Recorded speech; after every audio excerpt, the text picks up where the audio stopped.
కృతజ్ఞతలు సమర్పించుకుంటూ క్రీస్తు ప్రభు నామములో చేరువటువంటి సహోదరులకు అలాగే దేవుడు చేసినటువంటి మేలును బట్టి ఈ యొక్క కూడికని ఏర్పాటు చేసినటువంటి సహోదరులు పెద్దరాజు గారు కూడా క్రీస్తు ప్రభు నామములో తెలియజేసుకుంటూ గ్రంథం నుంచి కొన్ని విషయాలు మనం ఆలోచించేద్దాం. దయతో అందరూ కూడా శ్రద్ధగా వినాలని ప్రభుత్వాన్ని తెలియజేస్తూ సహోదరులు పెద్దరాజు గారి యొక్క కూడికని ఏర్పాటు చేయడంలో ఉద్దేశము వారు తెలియపరిచిన రీతిగా దేవుడు వారి జీవితంలో చేసినటువంటి కార్యక్రమాలను బట్టి వారి యొక్క కూడికను ఏర్పాటు చేయడం జరిగింది. కనుక దేవుడు తన సందేశం ద్వారా ఎలాగూ మానవ జాతి భూమిని జీవించాలని కోరుకుంటున్నాడో మన గ్రంథ పరిధిలో కొన్ని విషయాలు ఆలోచించేద్దాం. ఈరోజు సందేశం ఏంటంటే కృతజ్ఞతను కనబరిచే విధానం లేదా కృతజ్ఞత ఎలా చెల్లించాలి.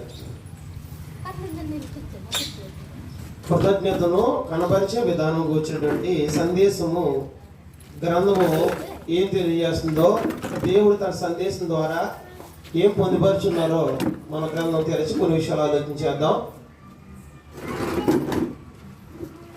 వాస్తవానికి కృతజ్ఞత చెల్లించటం అనేది దేవుని యొక్క చిత్తం. మొదటి దశలోని రాసిన పత్రిక 5వ అధ్యాయము 16వ వచనంలో గ్రంథం విధంగా సెలవిస్తుంది. దశలోని రాసిన మొదటి పత్రిక క్రొత్త నిబంధన నుండి 187వ పేజీ నంబరు 5వ అధ్యాయం 16వ వచనం గ్రంథం విధంగా సెలవిస్తుంది.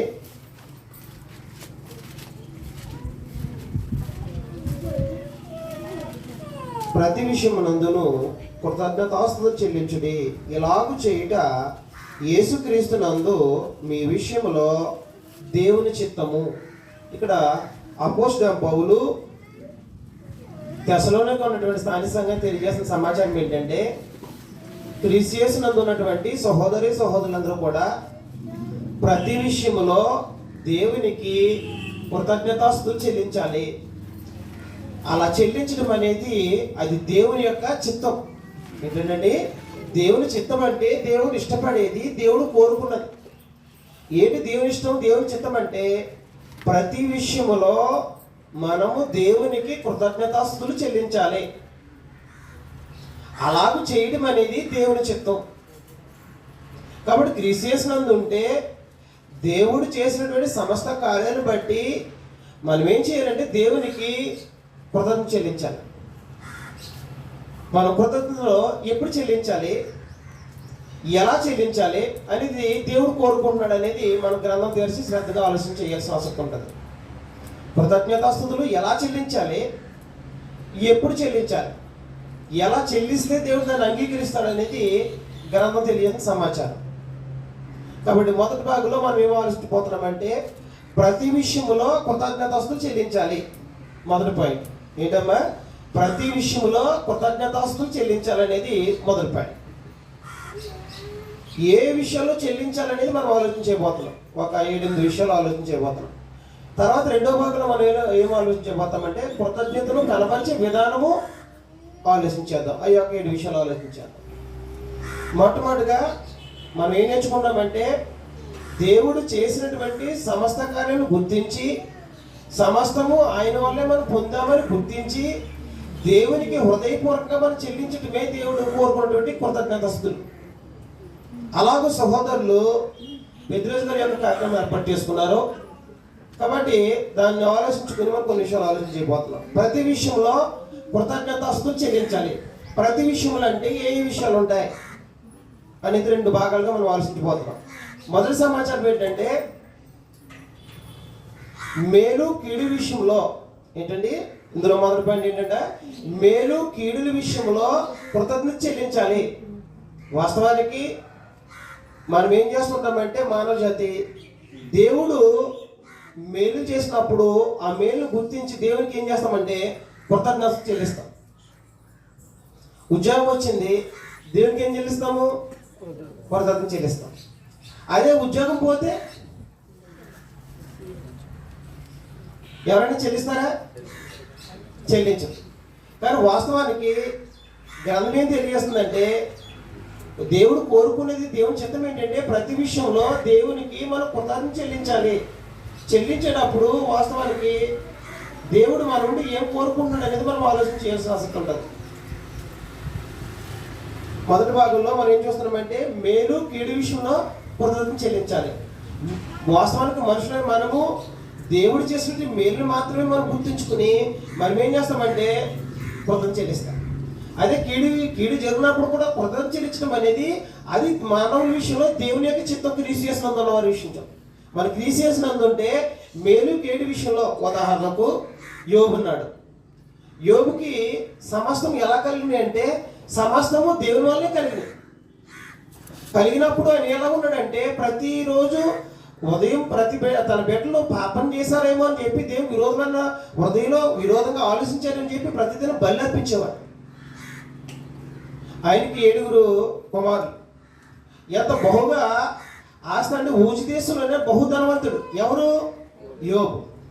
దేవుడు అతని చేతి పనిని ఆస్వాదించాడని, అతను అభివృద్ధి అయ్యాడని అపవాది దేవుని దగ్గర నేరస్థాపన చేయడం జరిగింది. అంటే సమస్తమైన దేవుని వల్లనే భూమి మీద ప్రతిదాని మేలును పొందుకున్నాడు. మేలు పొందుకున్నప్పుడు ప్రతిరోజు ఏం చేసేవాడు దేవునికి కృతజ్ఞత చెల్లించేవాడు. మంచిదే. అలాగే ఒక సందర్భంలో ఏం జరిగిందంటే తన జీవితంలో దేవునికి అపవాదికి జరిగినటువంటి ఆ సంభాషణలో వాస్తవానికి ఏం జరిగిందంటే అపవాది యోబుని శోధించడంతో ఏం జరిగిందంటే యోబు తనకున్నటువంటి బిడ్డల్ని కోల్పోయాడు, 2 ఆస్తిని కోల్పోయాడు. కలిగి ఉన్నప్పుడు ఏం చేశాడు ఆయన దేవునికి? మేలు జరిగినప్పుడు కృతజ్ఞత చెల్లించాడు. మరి కీడు వచ్చినప్పుడు వాస్తవానికి ఏం జరగాలి? మనమైతే ఏం చేస్తుంటాం?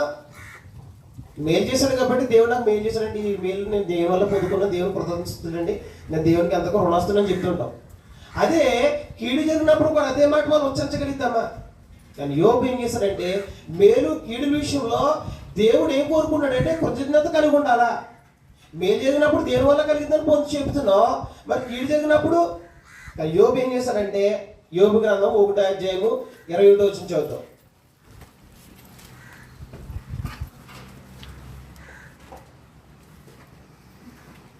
నేను నా తల్లి గర్భం నుండి దిగంబరనే వచ్చి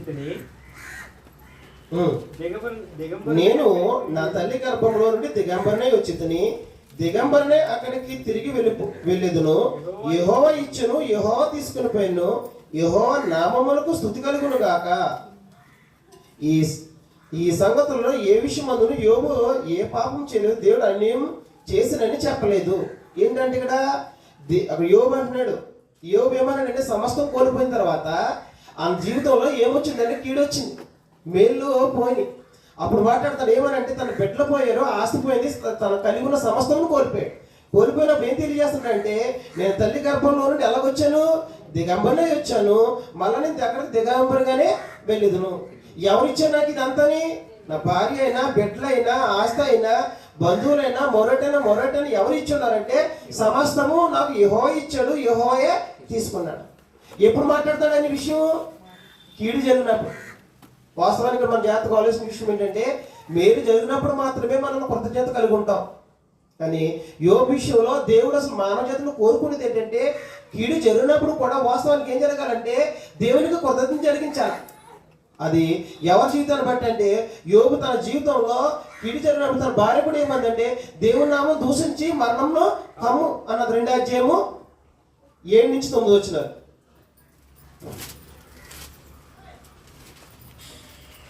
కాబట్టి అపవాది యెహోవా సన్నిధి నుండి బయలు వెళ్ళి అరికాలు మొదలుకొని నడినెత్తి వరకు బాధగల కురుపులతో యోబును మొత్తెను. అతను ఒళ్ళు గోకునుడికే చెల్ల పెంకు తీసుకొని బూడిదలో కూర్చుండగా అతని భార్య వచ్చి నీ వెంకను యథార్థతను వదలకుందువా, దేవుణ్ణి దూషించి మరణము కమ్మనిను. ఇప్పుడు అర్థం చేసుకుంటే అందుకు అతడు మూర్ఖురాలు మాట్లాడినట్టు నీవు మాట్లాడొచ్చున్నావు, మనం దేవుని వల్ల మేలు అనిపించుదుమా, కీడును మనం అనుభవింప తగదా అనిను. ఏం జరిగిందంటే యోబు తన భార్య వచ్చి తనకున్నటువంటి ఆ దేహం చేసినట్టు పొక్కులు బట్టి అతను పడేటువంటి వేదన బాధను చూడలేక ఏం తెలియపరిచిందంటే నీవు దేవుని నామం దూషించి మరణంగా మరణం కమ్మాట ఆయన ఏమన్నాడంటే దేవుని వల్ల మేలు అనిపించిన మనము కీడు అనిపించక తగదా. అంటే మేలు మాత్రమే దేవుని దగ్గర మనం ఆశిస్తాం, కానీ కీడు వచ్చినప్పుడు మనం ఏం జరగలేమంటే మనం తట్టుకోలేం. ఉద్యోగం వచ్చినప్పుడు దేవుడికి ఏం చేస్తామంటే దేవుడు నా జీవితంలో ఎంతో మేలు చేస్తాడు నేను అందరికీ చెప్పుకుంటాం. అదే ఉద్యోగం పోయినప్పుడు కూడా మన అలా మాట్లాడుతుంటాం, ఇది దేవుని వల్ల, ఇది ఎందుకు జరిగిందో, దానివల్ల నాకు మేలే జరుగుతుందేమో, దేవుడు ఎందుకు తీసేస్తాడో నాకు తెలియదు. వాస్తవానికి ఇది వచ్చినది దేవుని వల్ల, పోయింది కూడా దేవుని వల్లని మన దేవుని ఎడల కృతజ్ఞత కలిగి ఉన్నామా? క్రీస్తునందు ఉన్నవారు దేవుని చిత్తం ఏంటంటే ప్రతి విషయంలో కృతజ్ఞత చెల్లించాలి. ప్రతి విషయంలో అంటే మేలు జరిగిన మాత్రమే కాదు, కీడు జరిగినప్పుడు కూడా మనం ఏం చెల్లించాలంటే దేవునికి కృతజ్ఞత చెల్లించాలి. అది యోబు యొక్క జీవితాన్ని బట్టి దేవుడు మనకు తెలియజేసినటువంటి సందేశం. ఈరోజు మనం కూడా మన జీవితంలో ఏదైనా కలిగి ఉన్నప్పుడు మనం కృతజ్ఞత చెల్లిస్తున్నాం. ఒకవేళ అది పోయినప్పుడు మనం కృతజ్ఞత కలిగి ఉన్నామా? అలా కలిగి ఉండకపోతే మన క్రీస్తు యేసునందు ఉన్నట్లయితే ఒకవేళ అలాగ మనం చెల్లించకపోతే అది దేవుని చిత్తము కాదు. వాస్తవాన్ని మనం గుర్తించవలసింది ఏంటంటే మేలైనా కీడైనా ఎలా జరుగుతుందంటే దేవుని ప్రమేయం లేకుండా జరగదు. అదే ఇక్కడ యోబు యొక్క జీవితంలో మన కొత్త నిబంధనలు చెప్తుంది, కానీ ఆ పితల కాలంలో యోబు గుర్తించి దేవుని వల్ల మేలు అనిపించక తగునా కీడు అనిపించక తగదా. అంటే దేవుని వల్ల వచ్చి మేలు పొందడానికి ఇష్టపడతాం, కానీ ఆ కీడుని ఏం చేయడానికి ఇష్టపడమాను, పొందుకోవడానికి ఇష్టపడము, అనిపించడానికి. కానీ వాస్తవానికి నువ్వు దేవుని సంకల్పం చెప్పుకుని పిలబడ్డావా, నువ్వు దేవుని ప్రేమించేవాడు అయితే నీకు ఒకవేళ అది పోవడము నీకు మేలుకారం. ఎందుకంటే అది ఉంటే నీకు నష్టం కలిగించొచ్చేమో. దేవుని ప్రేమించే వారికి ఏం కలగదు? రోమిల రాష్ట్ర పత్రిక 8వ అధ్యాయము 28వ వచనం ప్రకారంగా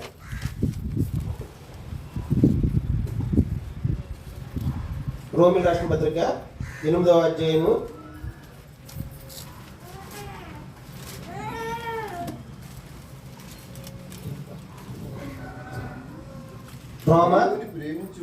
'దేవుని ప్రేమించు వారికి అనగా ఆయన సంకల్పం చొప్పున పిలబడిన వారికి మేలు కలుగుటకై సమస్తమును సమకూడి జరుగుచున్నవని ఎరుగుదుము. ఏంటంటమ్మా, దేవుని ప్రేమించే వారికి ఏం జరుగుతుందంట? నిజంగా ఈ లేఖనం మనం చదివినట్లయితే, ఈ లేఖనం అనేది మనం విశ్వాసం ఉంచినట్లయితే దేవుని ప్రేమించే వారికి అనగా ఆయన సంకల్పం చొప్పున పిలవబడిన వారికి సమస్తమును సమకూడి మేలు జరుగును. అంటే దేవుని ప్రేమించేవాడు అయితే ఆయన సంకల్పం చొప్పున నువ్వు పిలవబడితే నిజంగా వాస్తవానికి దేవుడు ఏం చేస్తారంట? నీ కీడును కూడా ఎలా మార్చగలంట? మేలుకరంగా మార్చగలడు. తర్వాత యోబు జీవితంలో తర్వాత ముందున్న స్థితి కంటే దేవుడు తనకు ఆస్తిని మరింత చేశాడు. మళ్ళా కుమారుల్ని దేవుడు అనుగ్రహించాడు. అంటే దాని అర్థం ఏంటనమాట? ఇందులో గుర్తించవలసిన విషయం ఏంటంటే దేవుని ప్రేమించేవాడు అయితే నీకు దేవుడు ఏం చేస్తాడు? మేలుకరంగా మార్చగలడు. అలాగే కీడును కూడా ఏం చేయగలడు? మేలుకరంగా మార్చగలడు. ఎవరికి? నువ్వు దేవుని సంకల్పం చెప్పిన పిలబడుతుంది. నిజంగా నువ్వు కీడు విషయంలో కూడా దేవుని కృతజ్ఞత చెల్లిస్తే, ఉద్యోగం వచ్చినప్పుడు దేవా నీ వల్ల పొందుకున్నా నీకు స్తుతులు అని చెల్లిస్తున్నావు, కృతజ్ఞతలు చెల్లిస్తున్నావు. అలాగే దేవా ఒకవేళ నీ చిత్తం కాదేమో, నాకు ఇది విరోధమైందేమో, ఒకవేళ నాకు నష్టం కలిగించిందేమో, అందువల్ల ఇది పోయిందని నేను అనుకుంటున్నాను దేవా, అయినప్పుడు కూడా నీకు కృతజ్ఞతలు అని యోబుని మనం చెల్లించినట్లయితే అప్పుడు నువ్వేం చెప్పినట్లయితే నీవు దేవుని విషయంలో దేవుడు కోరుకున్నట్టుగా మనం ఏం చెల్లిస్తున్నామంటే దేవునికి కృతజ్ఞత చెల్లిస్తున్నాం. ఏ విషయంలో? ప్రతి విషయంలో అన్నాడు ఆయన. ప్రతి విషయంలో దేవునికి కృతజ్ఞత చెల్లించండి. ఇలాగూ చేయడం క్రీస్తునందు దేవుని యొక్క చిత్తం. ఏంటి దేవుని చిత్తం? మేలు జరిగినప్పుడు మాత్రమే కాదు, ఇదిలో కూడా దేవునికి కృతజ్ఞత కలిగి ఉండాలనేది దేవుడు ప్రతి మనిషి నుండి కోరుకున్నాడు. అది దేవుని యొక్క చిత్తం. నిజంగా ఈ పాయింట్ మీద జాగ్రత్త చేసుకో. మరి ఈ లేఖనాన్ని మనం ఆలోచించినట్లయితే, ఈ లేఖనం ఏది? రోమా 8:28 యొక్క లేఖనాన్ని యొక్క నువ్వు విశ్వాసం ఇచ్చినట్లయితే నిజంగా నువ్వేం చేస్తావంటే కీడు జరిగినప్పుడు కూడా ఏం చేస్తావు? దేవునికి కృతజ్ఞత చెల్లిస్తాం. ఎందుకంటే ఇది నాకు నష్టం కలిగించేదేమో, దేవుడు అందుకనే దీన్ని నా ఎదురు తీసాడని నువ్వు అలాగ ఆలోచించగలుగుతావు. నిజంగా అది ఉంటే కనుక నువ్వు నష్టపోతావేమో. దేవుడు ఏ ఉద్దేశం లేకుండా ఏ కార్యక్రమాన్ని జరిగించడు. ప్రతి విషయంలో కృతజ్ఞత చెల్లించాలి. ఏ విషయంలో చెల్లించాలని మనం మొదటగా చూస్తున్నామంటే మేలు కీడు విషయంలో కృతజ్ఞత కలిగి ఉండాలి. 2, జన్మను బట్టి.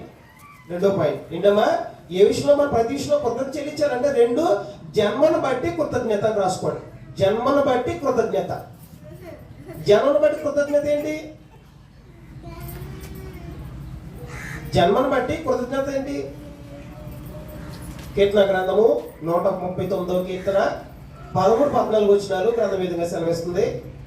139వ కీర్తన 13-14 వచనాల్లో దావీదు తన జీవితంలో ఆయన గుర్తించాడు. ఏం గుర్తించున్నాడంటే చూద్దాం. 525 పేజమ్మ కీర్తన గ్రంథము 139 13-14 వచనాల్లో, నా తల్లి గర్భమందు నన్ను నిర్మించిన వాడు నీవే, నా అంతరేంద్రియములను నీవే కలగజేసి, నా తల్లి గర్భమందు నన్ను నిర్మించిన వాడు నీవే, నీవు నన్ను కలగజేసిన విధము చూడగా భయమును ఆశ్చర్యము నాకు పుట్టుచున్నది, అందును బట్టి నేను నీకు కృతజ్ఞతాస్తుతులు చెల్లించుచున్నాను. దావీదు గారంట ఆయన ఒకసారి ఆలోచన చేశారంట, నా అంతరేంద్రియములను నీవే కలగజేశావు, నా తల్లి గర్భమందు నన్ను నిర్మించిన వాడు నీవే అని ఏం గుర్తించున్నాడు. ఒకసారి అసలు భూమి మీదకి నేను ఎలా వచ్చాను అని ఒకసారి ఆలోచించినప్పుడు ఆయనకి ఏం కలిగిందంటే, ఆయన ఆలోచించగా భయము ఆశ్చర్యం కలిగిందంట. ఎలాగా? తల్లి గర్భమందు నన్ను నిర్మించిన వాడు నీవే, నా అంతరేంద్రియములు కలగజేసిన వాడు నీవే, అందును బట్టి నేను నీకేం చేస్తున్నాను? కృతజ్ఞతాస్తుతులు చెల్లిస్తున్నాను. ఎప్పుడైనా మన జన్మను బట్టి భూమి మీదకి వచ్చాము, ఎందుకు మనం దేవునికి కృతజ్ఞత చెల్లించాలంటే జన్మను బట్టి మన జాగ్రత్తగా ఆలోచించాలి. భూలోకంలో ఉన్నటువంటి ప్రపంచంలో ఉన్నటువంటి 1,00,000 జీవరాశుల్లో మానవ జన్మ అనేది అతి శ్రేష్టమైంది. బాగా 1,00,000 జీవరాశుల్లో మానవ జన్మ అనేది అతి శ్రేష్టమైంది. ఎందుకు అతి శ్రేష్టమైందని గ్రంథం సెలవిస్తుందంటే, ఈ 1,00,000 జీవరాశులు ఏది కూడా దేవుని పోలిక స్వరూపంలో చేయబడాల. ఒక మానవుడు మాత్రమే దేవుని యొక్క పోలిక స్వరూపంలో చేయబడ్డాడు. దీన్ని బట్టండి, దేవుడు మన పోలిక చొప్పున మన స్వరూపమందు నరులను సృజించదు. అంటే మానవులు, అది స్త్రీ అయినా సరే పురుషుడైనా సరే భూమి మీదకి వచ్చారంటే అది ఎవరి పోలిక అంటే వాస్తవానికి ఎవరిదంట? దేవుని పోలిక స్వరూపంలో మనం నిర్మించబడ్డాము, సృజించబడ్డాం. కాబట్టి అందుని బట్టి మనం ఏం జరగాలంటే దేవునికి ఏం జరిగించాలి? కృతజ్ఞత చెల్లించాలి. ఇప్పుడు కుక్కను తీసుకోండి, ప్రపంచంలో ఏది తీసుకున్నా ఏది కూడా దేవుని పోలిక స్వరూపం కాదు. దేవుడు స్వయంగా తానే మాట్లాడింది, మానవుల్ని తన పోలిక తన స్వరూపంలో సృజించాడు. అందును బట్టి మన జన్మ ఏమైందనమాట? శ్రేష్టమైంది. అందుకే మనం ఏం జరగాలంటే, మానవ జన్మ శ్రేష్టమైంది కనుక నువ్వు మానవుడిగా జన్మించినట్లయితే దావీదు తెలియజేస్తున్నాడు, నీవు నన్ను కలగజేసినటువంటి విధానం చూడగా నాకు భయము ఆశ్చర్యం కలిగింది. నా తల్లి గర్భమందు నిర్మించిన వాడు నీవే, నా అంతరేంద్రియాన్ని కలగజేసిన వాడు నీవే, అందును బట్టి నేనేం చెల్లిస్తున్నాను? నీకు కృతజ్ఞతాస్తుతులు చెల్లిస్తున్నాను. దాన్ని బట్టి మనం ఎప్పుడైనా మన జీవితంలో, దేవా నన్ను భూమి మీద సృజించినందుకు, నీ పోలిక స్వరూపాన్ని నాకు అనుగ్రహించి భూమి మీద నన్ను ప్రవేశపెట్టినందుకు దేవా నీకు కృతజ్ఞత చెల్లిస్తున్నానని ఏనాడైనా మన జన్మను బట్టి, మనకు కలిగినట్టు జన్మను బట్టి ఏనాడైనా మన కృతజ్ఞత చెల్లించుందామా? అలా చెల్లించినట్లయితే అది నువ్వు దేవుని యొక్క చిత్తాన్ని నెరవేర్చేవాడు. లేని ఎడల దేవుని చిత్తాన్ని జరిగించట్లేదు, ప్రతి విషయంలో నువ్వు కృతజ్ఞత చెల్లించేవాడు కాదు. యెషయా గ్రంథము 44వ అధ్యాయము 1-2 వచనాలను ఆలోచించినప్పుడు, యెషయా గ్రంథం ఎందుకు మనము దేవునికి కృతజ్ఞత చెల్లించాలంటే, దేవుడు తన పోలిక తన స్వరూపం మనలను సృజించిన కారణం చేత అది శ్రేష్టమైంది కనుక మనం భూమి మీదకి ఎలా ఉన్నామంటే కారణం అది దేవుని యొక్క దయ వల్ల మనం భూమి మీదకి వచ్చి ఉన్నాం కనుక దేవునికి కృతజ్ఞతాస్తుతులు చెల్లించాలి. చదువుతున్నాను. అయినను నా సేవకుడు యాకోబు, నేను ఏర్పరచుకున్న ఇశ్రాయేలు వినుము, నేను సృష్టించి గర్భంలో నిన్ను నిర్మించి నీకు సహాయం చేయవాడని యెహోవా ఇలాగ సెలవిచ్చున్నాడు. నా సేవకుడు యాకోబు నేను ఏర్పరచుకొని ఉన్నాను. అంటే ఇక్కడ ఏం తెలియజేస్తున్నాడంటే, దేవుడు ఇశ్రాయేలు ప్రజలకు తెలియజేసిన సమాచారం ఏంటంటే, ఇదిగో యాకోబుని దేవుడు ఏం చేసుకున్నాడంట? ఏర్పాటు చేసుకున్నాడంట. ఆయన ఏం చేశాడంట? నిన్ను సృష్టించి గర్భంలో నిన్ను నిర్మించి నీకు సహాయం చేయడం యెహోవా. అంటే దేవుడు ఏం తెలియజేస్తున్నాడు ఇశ్రాయేలు సందేశము యెషయా ప్రవక్త ద్వారా అంటే, ఇదిగో నేను యాకోబుని తల్లి గర్భంలో ఉన్నప్పుడు ఆయన సృష్టించి నేను ఆయన ఏం చేశానంట? ఆయన నిర్మించిన వాడిని నేనే. అంటే యాకోబు నిర్మించిన దేవుడు ప్రతి మనిషిని కూడా ఆయన ఏం చేస్తున్నాడు? నిర్మిస్తున్నాడు. అలాగే ఇప్పుడు నీవు నేను కూడా భూమి మీదకి వచ్చి ఉన్నామంటే ఎవరు తల్లి గర్భంలో మనం నిర్మించారు? దేవుడు. అందును బట్టి మనం ఏం జరగాలి? దేవునికి కృతజ్ఞత చెల్లించాలి. మొదటి మనం ప్రతి విషయంలో కృతజ్ఞత చెల్లించాలి. ఏ విషయంలో చెల్లించాలంటే మేలు కీడులను బట్టి మనం కృతజ్ఞత చెల్లించాలి. మేలు జరిగినప్పుడు చెల్లించాలి, కీడు జరిగినప్పుడు కృతజ్ఞత. 2 జన్మను బట్టి కృతజ్ఞత చెల్లించాలి. ఎందరకోలేని భాగ్యాన్ని దేవుడు మనకు అది 1,00,000 జీవరాశులు ఏదో జీవరాశిగా పుట్టుంటే మనకి భాగ్యం ఉండేదా? ఉండేది కాదు. కాబట్టి నువ్వు మానవ జన్మ నీకు దేవుడు అనుగ్రహించాడు కాబట్టి అది శ్రేష్టమైనది. కాబట్టి దేవుడు నేను మానవుడిగా సృజించాడు కాబట్టి తన పోలిక తన స్వరూపాన్ని ఇచ్చాడు కాబట్టి అందును బట్టి మన దేవునికి కృతజ్ఞతాస్తులు చెల్లించాలి. 3 గర్భఫలమును బట్టి. 3 ఈ భౌతిక సంబంధమైన ఆలోచన చేస్తున్నాను నేను. 2వ భాగంలో ఆత్మ సంబంధమైన ఆలోచన చేస్తాను. 3 దేని బట్టి అండి? గర్భఫలమును బట్టి దేవుడికి ఏం చెల్లించాలి? కృతజ్ఞత చెల్లించాలి. ఆ గర్భఫలం బట్టి కృతజ్ఞత చెల్లించాలంటే చెల్లించాలి. ఎందుకంటే గర్భఫలమునకు ఈ భూలోకములో ఏది కూడా సాటి రాదు. ఏమి రాదండి? గర్భఫలానికి భూలోకం ఏం రాదు, ఏది సాటి రాదు. సాటి రాదని మీరు ఎలా చెప్తారు సార్ అంటే, గ్రంథం ఆలోచించినప్పుడు గ్రంథం విధంగా సెలవిస్తుంది. అబ్రహాముకి దేవుడు ఏం చేశాడంటే, నువ్వు కానాను దేశం విడిచిపెట్టరా, నీ సంతతిని నేను ఆశీర్వదిస్తాను, భూలోకాన్ని నీ సంతతి ద్వారా నేను ఆశీర్వదిస్తానని చెప్పినప్పుడు నేను గొప్ప జనాంగా చేస్తానన్నప్పుడు తను ఏం చేశాడు? విడిచిపెట్టి వచ్చాడు. దేవుడు మాట ప్రకారం బ్రతుకుతున్నాడు. అయితే దేవుడు అతనికి ఏమి ఇచ్చాడంటే అనేక విస్తారమైన ఆస్తిని ఇచ్చాడు. బహుమైన ఆస్తిని ఇచ్చాడు. అయినప్పుడు కూడా ఆయన ఇంట్లో 314 మంది ఏమై ఉన్నారంట? ఇంట పుట్టిన పనులు ఉన్నారు. ఎవరింట్లో? అబ్రహాం ఇంట్లో. అంత దేవుడు అంతగా ఆశీర్వదించాడు. అయితే అతను ఒకరోజు దేవుడు దేవతతో మాట్లాడుతున్నప్పుడు దేవుడు ఏం చేశాడంటే అబ్రహాం దగ్గరకు వచ్చి, అబ్రహామా నేను నీకు ఏడాన్ని ఆశ్రయం దొరకగాని అని చెప్పినప్పుడు అబ్రహాం అన్నాడు, నాయన నువ్వు నాకు ఆశ్రయం అంటున్నా, నా తోడుగా ఉంటానన్నా, నాకు ఆశ్రయం విస్తరించావు, నాకు బహుమంది పనివారు ఉన్నారు. అయితే నువ్వు నాకు ఏమిచ్చినా ప్రయోజనం అంటే నేనేం లేకున్నాను? సంతానం లేకున్నాను. కాబట్టి నువ్వు నాకు ఏమిచ్చినా నాకు ఉపయోగం లేదు. నువ్వు నాకేమిచ్చినా నాకు ఉపయోగం లేదు. ఎందుకనంటే ఆయన అంటున్నాడు, నాకు గర్భఫలం లేదు, నాకు సంతానం లేదు. కాబట్టి ఇదిగో ఇంటి ఎలియాజరు పెద్ద దాసుడే నా ఆస్తికి కర్త అవుతాడు అని చెప్పాడు. ఆదికాండం 15వ అధ్యాయము 1-2 వచనం ఆలోచించారు.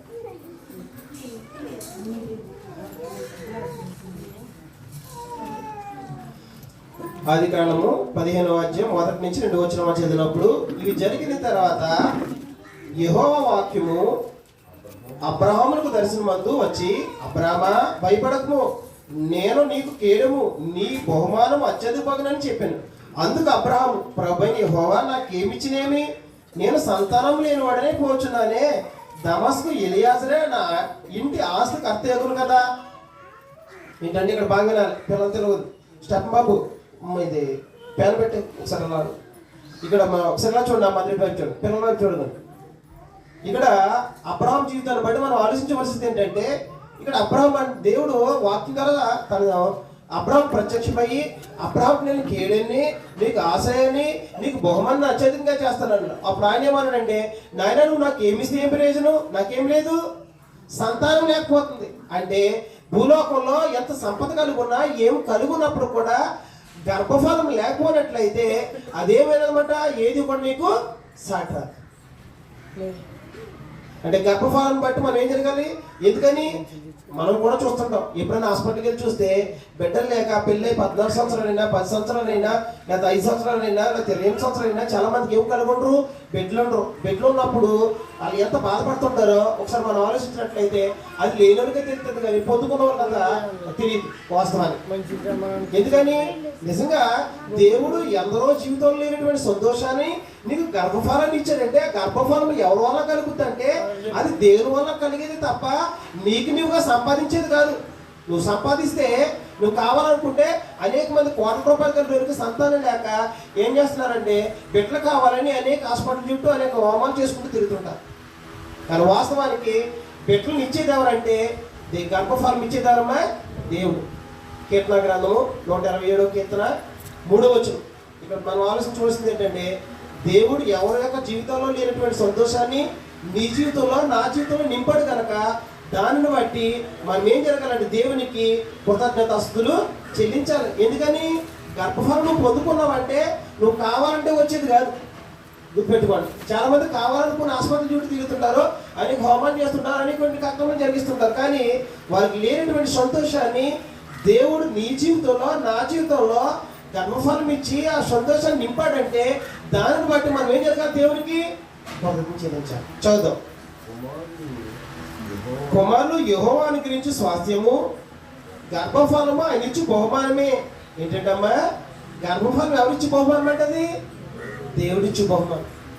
అంటే గర్భఫలము దేవుడు మనకు అనుగ్రహించాడంటే ఎంతో మందికి లేని జీవితంలో లేని సంతోషం దేవుడు మనకు నింపాడని అది గుర్తించినట్టు ఎవరి వల్ల కలిగిందని గుర్తించాలి. నువ్వు దేవుని వల్ల కలిగిందని గుర్తించినప్పుడు మాత్రమే మనుషులు ఏం చేస్తారంటే గర్భఫలం కలిగినప్పుడు గర్భఫలమును బట్టి దేవునికి ఏం చేస్తారు? కృతజ్ఞత చెల్లిస్తారు. ఎందుకంటే అది దేవుని వల్ల అనుగ్రహించబడతారు. దేవుని వల్ల కాకుండా గర్భఫలం అనేది ఏ మనుషుడు కూడా పొందలేడు, అది దేవుడు అనుమతితో తప్ప. అందుగురించి దాన్ని బట్టి మనం ఏం జరగాలంటే దేవునికి కృతజ్ఞతాస్తులు చెల్లించాలి. 4 గర్భఫలము ఆరోగ్యమును బట్టి. అంటే గర్భఫలం దేవుడు ఇచ్చాడు, గర్భఫలం ఆరోగ్యంగా లేకపోతే భూమి మీదకి శిశువు వస్తుందా? వచ్చిన తర్వాత బిడ్డ నిలబడగలుగుతాడా? అంటే గర్భఫలము ఆరోగ్యమును బట్టి. దేని బట్టి అండి? గర్భఫల ఆరోగ్యమును బట్టి. చాలా మంది ప్రసాద్ గారు వైద్యక్షేమించాలని బయటకు వచ్చారు. వాళ్ళు తన సహోదరుడికి ఆపరేషన్ చేయడానికి వెళ్ళి చూస్తున్నారు. అక్కడ చిన్న చిన్న పుట్టిన బిడ్డలకి కళ్ళు లేక ఆపరేషన్కి వస్తే ఆ యొక్క బాధ ఎంత భయంకరంగా ఉందంటే సహోదరులు చాలా బాధపడ్డారు. అంటే దాని ఉద్దేశం ఏంటనమాట, ఆరోగ్యంగా లేకపోతే మనం ఎంత సఫర్ అయిపోతుంటామో. పుట్టిన బిడ్డ అనారోగ్యంగా పుడితే ఇచ్చిన గర్భఫలం బట్టి మనకు సంతోషం కలుగుద్దా? కలగదు. కానీ దేవుడు గర్భఫలం ఇచ్చి గర్భఫలం ఆరోగ్యం కూడా ఇచ్చినప్పుడు గర్భఫల ఆరోగ్యమును బట్టి కూడా మనం ఏం జరగాలి? కృతజ్ఞత చెల్లించాలి. ఏ అవుట్గానో లేకపోతే ఏ ఒక అంగవైకల్యంగా పుట్టుంటే ఆ తల్లిదండ్రులు ఎంత బాధపడుతుంటారు.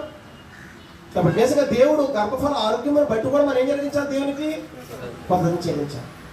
ఇంకా మనం చూసినట్లయితే 4 పాయింట్లు చెప్పాను. 5ది ఏంటంటే ఆహారం బట్టి. అంటే తినే తిండిని దేవుడు అనుగ్రహిస్తున్నాడంటే అది మనం కష్టపడుతున్నాము, నేను సంపాదించుకున్నాను కానీ నేను తింటున్నాను మనం అనుకోవచ్చు. చాలా మంది ఎలా ఆలోచన చేస్తారంటే నేను పనికి వెళ్ళాను, కష్టపడ్డాను, సంపాదించుకున్నాను, తినేస్తున్నాను అనుకుంటాను. కానీ వాస్తవానికి ఆహారం కూడా నువ్వు తినాలంటే నువ్వు కష్టపడ్డదాన్ని దేవుని అనుమతి లేకుండా నువ్వు భోజనం చేయలేవు. ప్రసంగి గ్రంథము 2వ అధ్యాయము 24-25 వచ్చినారు. 4వ పాయింట్. 5వ పాయింట్ ఆహారమును బట్టి కృతజ్ఞత.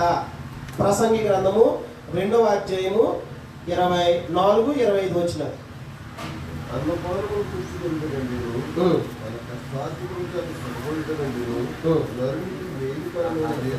అన్నపానములు పుచ్చుకొనుట కంటేను తన కష్టార్జితం చేత సుఖం పడుట కంటేను నరునికి మేలుకరమైనది ఏదీ లేదు. ఇదియును దేవుని వలన కలుగునని నేను తెలుసుకుంటుని. అండర్లైన్ చేసుకోండి. ఆయన సెలవు లేక భోజనం చేసి సంతోషించుట ఎవరికి సాధ్యము? ఏంటండి, దేవుని సెలవు లేకుండా ఏం చేయలేరంట? భోజనం చేయలేదు. ఇక్కడ మాట్లాడితే 24 అన్నపానం పుచ్చుకొనుట కంటేను తన కష్టార్జితం చేత సుఖపడుట కంటే నరునికి మేలుకరమైనది ఏదీ లేదంట. కష్టపడిన తర్వాత ఆ కష్టాన్ని ఆ నరుడు ఏం జరగాలి? ఆ కష్టాన్ని అతను ఏం జరగాలంట? ఆ సుఖాన్ని అనుభవించి కష్టపడ్డటువంటి సుఖాన్ని అనుభవించాలి. చాలా మంది కష్టపడతారు కానీ అంటారు కష్టపడ్డాడు కానీ తను తింటాక సుఖపడలేదండి, తినకలు సుఖపడతారంట. అంటే అతనికి ఏం లేదనమాట, కష్టపడ్డాడు కానీ ఆ కష్టానికి తగ్గటువంటి సుఖాన్ని అనుభవించడం కంటే నరునికి భూమి మీద ఏది కూడా మేలుకరమైనది లేదు. చాలా మంది సంపాదిస్తారు కానీ దాన్ని అనుభవించుకోకుండానే వెళ్ళిపోతారు. కానీ వాస్తవాన్ని మనం కష్టపడ్డాదాన్ని మనము ఆ కష్టార్జితం చేత మనం సుఖం అనుభవించడమే దేవుడు నరులకు ఇచ్చే గొప్ప బహుమానం. 1 గర్భఫలం ఇచ్చే బహుమానము, 2 నరులకు ఆయన ఇచ్చేది ఏంటంటే నీ కష్టార్జితం చేత నువ్వు సుఖమును అనుభవించుట. ఇంకో మాట చెప్పాడు కింద వచ్చిన, ఆయన సెలవు లేకుండా ఆహారము తినటకి ఎవరికి సాధ్యం? అంటే ఆయన అనుమతి లేకుండా మనం భోజనం చేయలేమా? చేయలే. చాలా మంది చూస్తుంటాం, ఇప్పుడు ఏం చదివింది అన్ని వండుకున్నట్టు నీతో ఆటకు చనిపోయాడు అన్నాడు. అంటే ఏమైపోయింది? వండుకున్నాడు కానీ అతను ఏం చేయలేప్పుడు దాన్ని తినలేకపోయాడు. ఎందుకంటే ఆయన సెలవు లేక భోజనం చేయడం ఎవరికి సాధ్యము? అంటే భోజనం కూడా చేయడం అనేది మన చేతిలో లేదు. అంటే మీరు బయటకు వస్తే తక్కువ అనుకోవద్దు. మన మధ్యకు ఒక సహోదరు వస్తుంటారు, వాళ్ళ హస్బెండ్ భోజనం చేస్తే ఏమైపోయాడంటే పలవ తెచ్చుకున్నాడంట, తెచ్చుకుని తిందాం అనుకున్నాడంట. ఈ లోపల ఏమైపోయాడంటే అలా పడిపోయాడు, తినలే. అంటే ఎందుకు చెప్తారంటే ఆహారము తినాలంటే ఆహారము నువ్వు తినగలుగుతున్నావు అంటే ఆహారం తినేటప్పుడు సంఘానికి అపోస్తలుడు ఏం చెప్పాడంటే మీరు ప్రతి విషయంలో దేవునికి కృతజ్ఞత చెల్లించండి. ఆహారం పుచ్చుకున్నప్పుడు మనం ఏం జరగాలి? ఇది దేవుని వల్ల కలిగింది అని మనం గుర్తించి ఏం జరగాలి? కృతజ్ఞత చెల్లించాలి. మనం తినేటప్పుడు ఎంతమంది దేవునికి ప్రార్థన చేస్తారో ఎంతమంది కృతజ్ఞత చెల్లించుకుంటారో తెలియదు. కానీ వాస్తవానికి ఆహారం పుచ్చుకునేటప్పుడు ఖచ్చితంగా నువ్వు క్రైస్తవుడు అయితే దేవుని చిత్తం ఏంటంటే ప్రతి విషయంలో దేవునికి కృతజ్ఞతలు చెల్లించాలి. అది క్రీస్తు యేసునందు దేవుని యొక్క చిత్తం. కాబట్టి ఆహారమును బట్టి మనం ఏం జరగాలి? కృతజ్ఞతాస్తులు చెల్లించాలి. మనం పూర్వక 5 విషయాలు చూసాం. ఒకటి, ప్రతి విషయంలో కృతజ్ఞత చెల్లించాలి. ఏ విషయంలో అంటే మేలు కీడును బట్టి కృతజ్ఞత. 2, జన్మను బట్టి కృతజ్ఞత. మన భూమి మీద బ్రతుకుతున్నాము, ఇలాగ మానవ జన్మ దేవుడు అనిపించే దాన్ని బట్టి కృతజ్ఞత చెల్లించాలి. 3, గర్భఫలమును బట్టి. 4, గర్భఫల ఆరోగ్యమును బట్టి. 5, ఆహారమును బట్టి కృతజ్ఞత. ఆహారం తింటున్నామంటే ఆయన మనకు సెలవు ఇచ్చాడు తినమని, లేకపోతే ఏం చేయలేము, మనము తినలేము. అదే తెలియజేశాడు. ఆయన సెలవు లేక భోజనం చేసి సంతోషించి ఎవరికి సాధ్యం అంటే భోజనం చేసి మనం సంతోషించలేమంటే సంతోషించలేము. 6, ఏమైనదంటే మనం ఉన్నటువంటి స్థితిని బట్టి. ఏం బట్టండి? ప్రసంగి గ్రంథము ప్రస్తుత స్థితిని బట్టి కృతజ్ఞత రాసుకోండి. ప్రస్తుత స్థితిని బట్టి కృతజ్ఞత. ప్రసంగి 5:15-19 ప్రస్తుత స్థితిని బట్టి. ఇవాళ మనం ఎలాగున్నాం? ఒకప్పుడు మన స్థితి ఎలాగుందా? ఎవరి జీవితాన్ని బట్టి వాళ్ళకి తెలుస్తుంది. మీ జీవితం నాకు తెలియదు, నా జీవితం మీకు తెలియదు. ఒకసారి పరిసర ప్రాంతాల నుండి తెలిసి ఉండొచ్చాము, కానీ ఇప్పుడు ఉన్నటువంటి ప్రస్తుత పరిస్థితిని బట్టి దేవునికి ఏం జరిగించాలి? మనం కృతజ్ఞత చెల్లించాలి. ఒకప్పుడు ఇలాంటి స్థితిలో ఉన్నామా తల్లిగా మనం? ఇలాంటి బిల్డింగ్లు కానీ ఇలాంటి పరిస్థితుల్లో ఒక 20 సంవత్సరాల కింద వెళ్తే అంత పరిస్థితులు ఎలా ఉన్నాయండి? ఇవాళ దేవుడి స్థితిని మనం కలిగి ఉన్నామంటే ఎవరి వల్ల కలిగి ఉన్నా? దేవుని వల్లే. దేవుడు అనుమతి ఇవ్వకపోతే మనకి అవకాశం లేదు. చదువుతాం 17-19. 5వ అధ్యాయం. ఇది మనసులకు ఆయాసకరమైందే, తన దినములన్నీ అతను చీకట్లో భోజనం చేయను, అతని వాక్యమును రోగమును అసహ్యమును కలుగును, మరియు కోరదగినది గాను చూడ ముచ్చటదైనది గాను నాకు కనబడింది ఏదనగా, దేవుడు తనకు నియమించిన ఆయుష్కాల దినములన్నీ ఒకడు అన్నపానం పుచ్చుకొనొచ్చు, తన కష్టార్జితం వలన క్షేమముగా బ్రతుకుచుంటే ఇదియే వారి భాగ్యం. ఇప్పుడు అర్థం చేసుకోండి. మరియు దేవుడు ఒకరికి ధాన్య సమృద్ధి ఇచ్చి దాని యందు తన భాగమును అనుమించుటకును, అన్నపానం పుచ్చుటకును, తన కష్టార్జితమందు సంతోషించుటకును వీలు కలిగి చేసిన యెడల అతనికి ఆ స్థితిని దేవుని ఆశీర్వాదం వలన కలిగిందని అనుకోనవలెను. ఏంటమ్మా? మనం దేవుడిచ్చిన ఆయుష్కాలను బట్టి మనం ఆహారం పుచ్చుకుంటాము, లేకపోతే కనుక మనము అనుమతి కట్టుకున్నటువంటి నివాసంలో మనం నివసిస్తున్నామంటే అదంతా ఎవరి వల్ల కలిగిందంట? దేవుని వల్ల కలిగింది. అంటే మనం అనిపిస్తున్న ఈ స్థితి ఉందే, ఆహారం పుచ్చుకుంటాం, మంచి వస్త్రాలు ధరించుకుంటున్నాము, మంచి నివాసం కలుగున్నాము, మంచి స్థితిలో మనం ఉండగలుగుతున్నామంటే దాని కారణం ఎవరంటే ఇది దేవుని వల్లే కలిగింది అన్నాడు. ఇక్కడ వచ్చిన ఆ స్థితిని దేవునికి ఆశీర్వాదం కలిగింది అనుకోరు. అంటే దేవుని వల్లే మనకు కలుగుతుంది తప్ప దేవుడు లేకుండా ఏ స్థితి దేవుడు అనుగ్రహిస్తాడు. అపోస్తలుడు అదే అంటాడు, నేను ఏ స్థితిలో ఉన్నానో ఆ స్థితిలో దేవునికి నేను ఏం చేస్తానంటే కృతజ్ఞత చెల్లిస్తున్నాను. నేను సంపన్న స్థితిలో ఉన్నాను, దేవుని స్తోత్రం. నాకు లేని స్థితిలో ఉన్నాను, నేను వస్త్రహీనంగా ఉన్నాను, వస్త్రాలు కనుక్కున్నాను, ఆకలిగా ఉన్నాను, సమృద్ధిగా తిన్నాను, అన్ని విషయంలో దేవునికి ఆయన ఉన్న స్థితిని బట్టి ఆయన ఏం చేసినట్టు దేవునికి ప్రసంగి తన సొలొమోను మాట్లాడుతూ ఏం తెలియజేస్తున్నాడంటే, భూమి మీద నీకు ఏదైనా కలిగి ఉంటే అన్నపానం పుచ్చుకున్నా, నీ కష్టార్జితం అనిపిస్తున్నా, సుఖం అనిపిస్తున్నా, నువ్వు ఆహారం పుచ్చుకున్నా, నీవు ఉన్నటువంటి స్థితిని అది ఎవరి వల్ల కలిగిందని గుర్తించాలంటే అది దేవుని వల్లే. దేవుడు ఇవ్వకపోతే, మన పనిని ఆస్వాదించకపోతే, మనకు ఆ స్థితిని కల్పించకపోతే, దేవుడు మనకు ఆ జ్ఞానాన్ని ఇవ్వకపోతే మనము దాన్ని పొందుకోగలుగుతామా?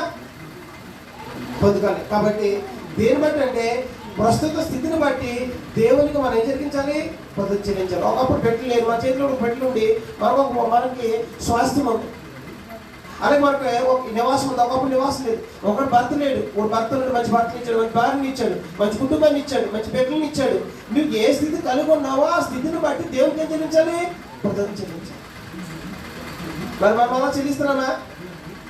మనం గుర్తుంచుకోవాల్సింది ఏంటంటే, మనుషులందరూ ఏమనుకుంటారంటే ఇదంతా కూడా నాకు జన్మ అయినా మా తల్లిదండ్రులు అనుకుంటానండి, గర్భఫలం అండి, నేను కష్టపడి నా బిడ్డలను కనుక్కున్నానండి, లేకపోతే నేను నివాసం కట్టుకున్నానండి, నేను కష్టపడి పని చేసుకున్నాను, ఫోన్ చేస్తున్నానండి అని ప్రతి ఒక్కరు అనుకుంటారు. కానీ వాస్తవానికి ఈ అన్నిటిని కలిగించింది ఎవరంటే యోహాను సువార్త 3వ అధ్యాయము 27 చదువుకోండి. యోహాను సువార్త 3వ అధ్యాయము 27 ఇక్కడ నుంచే కొంచెం జాగ్రత్తగా వెళ్ళాలి. తనకు పరలోకం నుండి అనుగ్రహింపబడితేనే గాని ఎవరు ఏమీ పొందలేరు. ఏంటంటమ్మా, అందుకు యోహాను ఇట్లను తనకు పరలోకం నుండి అనుగ్రహింపెడితేనే కానీ ఎవడను ఏమీ అంటే ఎక్కడి నుంచి పొందుకోగలుగుతున్నాను? పరలోకమును దేవుడు అనుగ్రహిస్తే తప్ప నీకేం కాలేదు, ఎవడను ఏది పొందుకోలేడు. మనం పొందుకున్న స్థితి, ఈ స్థితి ఎవరు అనుగ్రహించారో మనం గుర్తించాలి. దేవుడు ఇచ్చాడు. పరలోకమున్న దేవుడే తప్ప మన భూమి మీద ఉన్నటువంటి ఏ మనుషులు కూడా మనకు ఆ స్థితిని అనుగ్రహించలేదు. ఒకవేళ యజమాని ఎక్కడ గర్భ వెళ్ళిపోయిననుకుంటే ఆ గర్భ యజమానుడికి కనికరం కలిగించి ఈమె కష్టపడుతున్నాడు, మన శాలరీ ఇవ్వాలని ఆయన కనికరించకపోతే, దేవుడు అంతగా మనసు అవ్వకపోతే మనకు అంత శాలరీ రాదు. అంత రాకపోతే మనం ఏం చేయలేము, సమకూర్చుకోవాలి. లేకపోతే దేవుడు ఆ జ్ఞానాన్ని ఇవ్వకపోతే ఆ పని చేసుకోవాలి. అంటే దేవుడు మనం గుర్తించవలసింది ఏంటంటే, పరలోకమందున దేవుడు అనుగ్రహిస్తే తప్ప ఏదియును నరుడు ఏది కూడా పొందుకోలేడు. మనం అంటాం మనం చాలా ప్రయాసపడుతున్నాం కదా, నాకు అసలు ఏముంటుందంట. అంటే ఏంటనమాట, దేవునికి చోటు ఇవ్వకుండా నువ్వు ఎంత ప్రయాసపడినా నీ భూమి దేవుడు కూడా మిగిలి ఉండేది ఏముంటుంది, అంతా సున్నా మిగులుతుంది.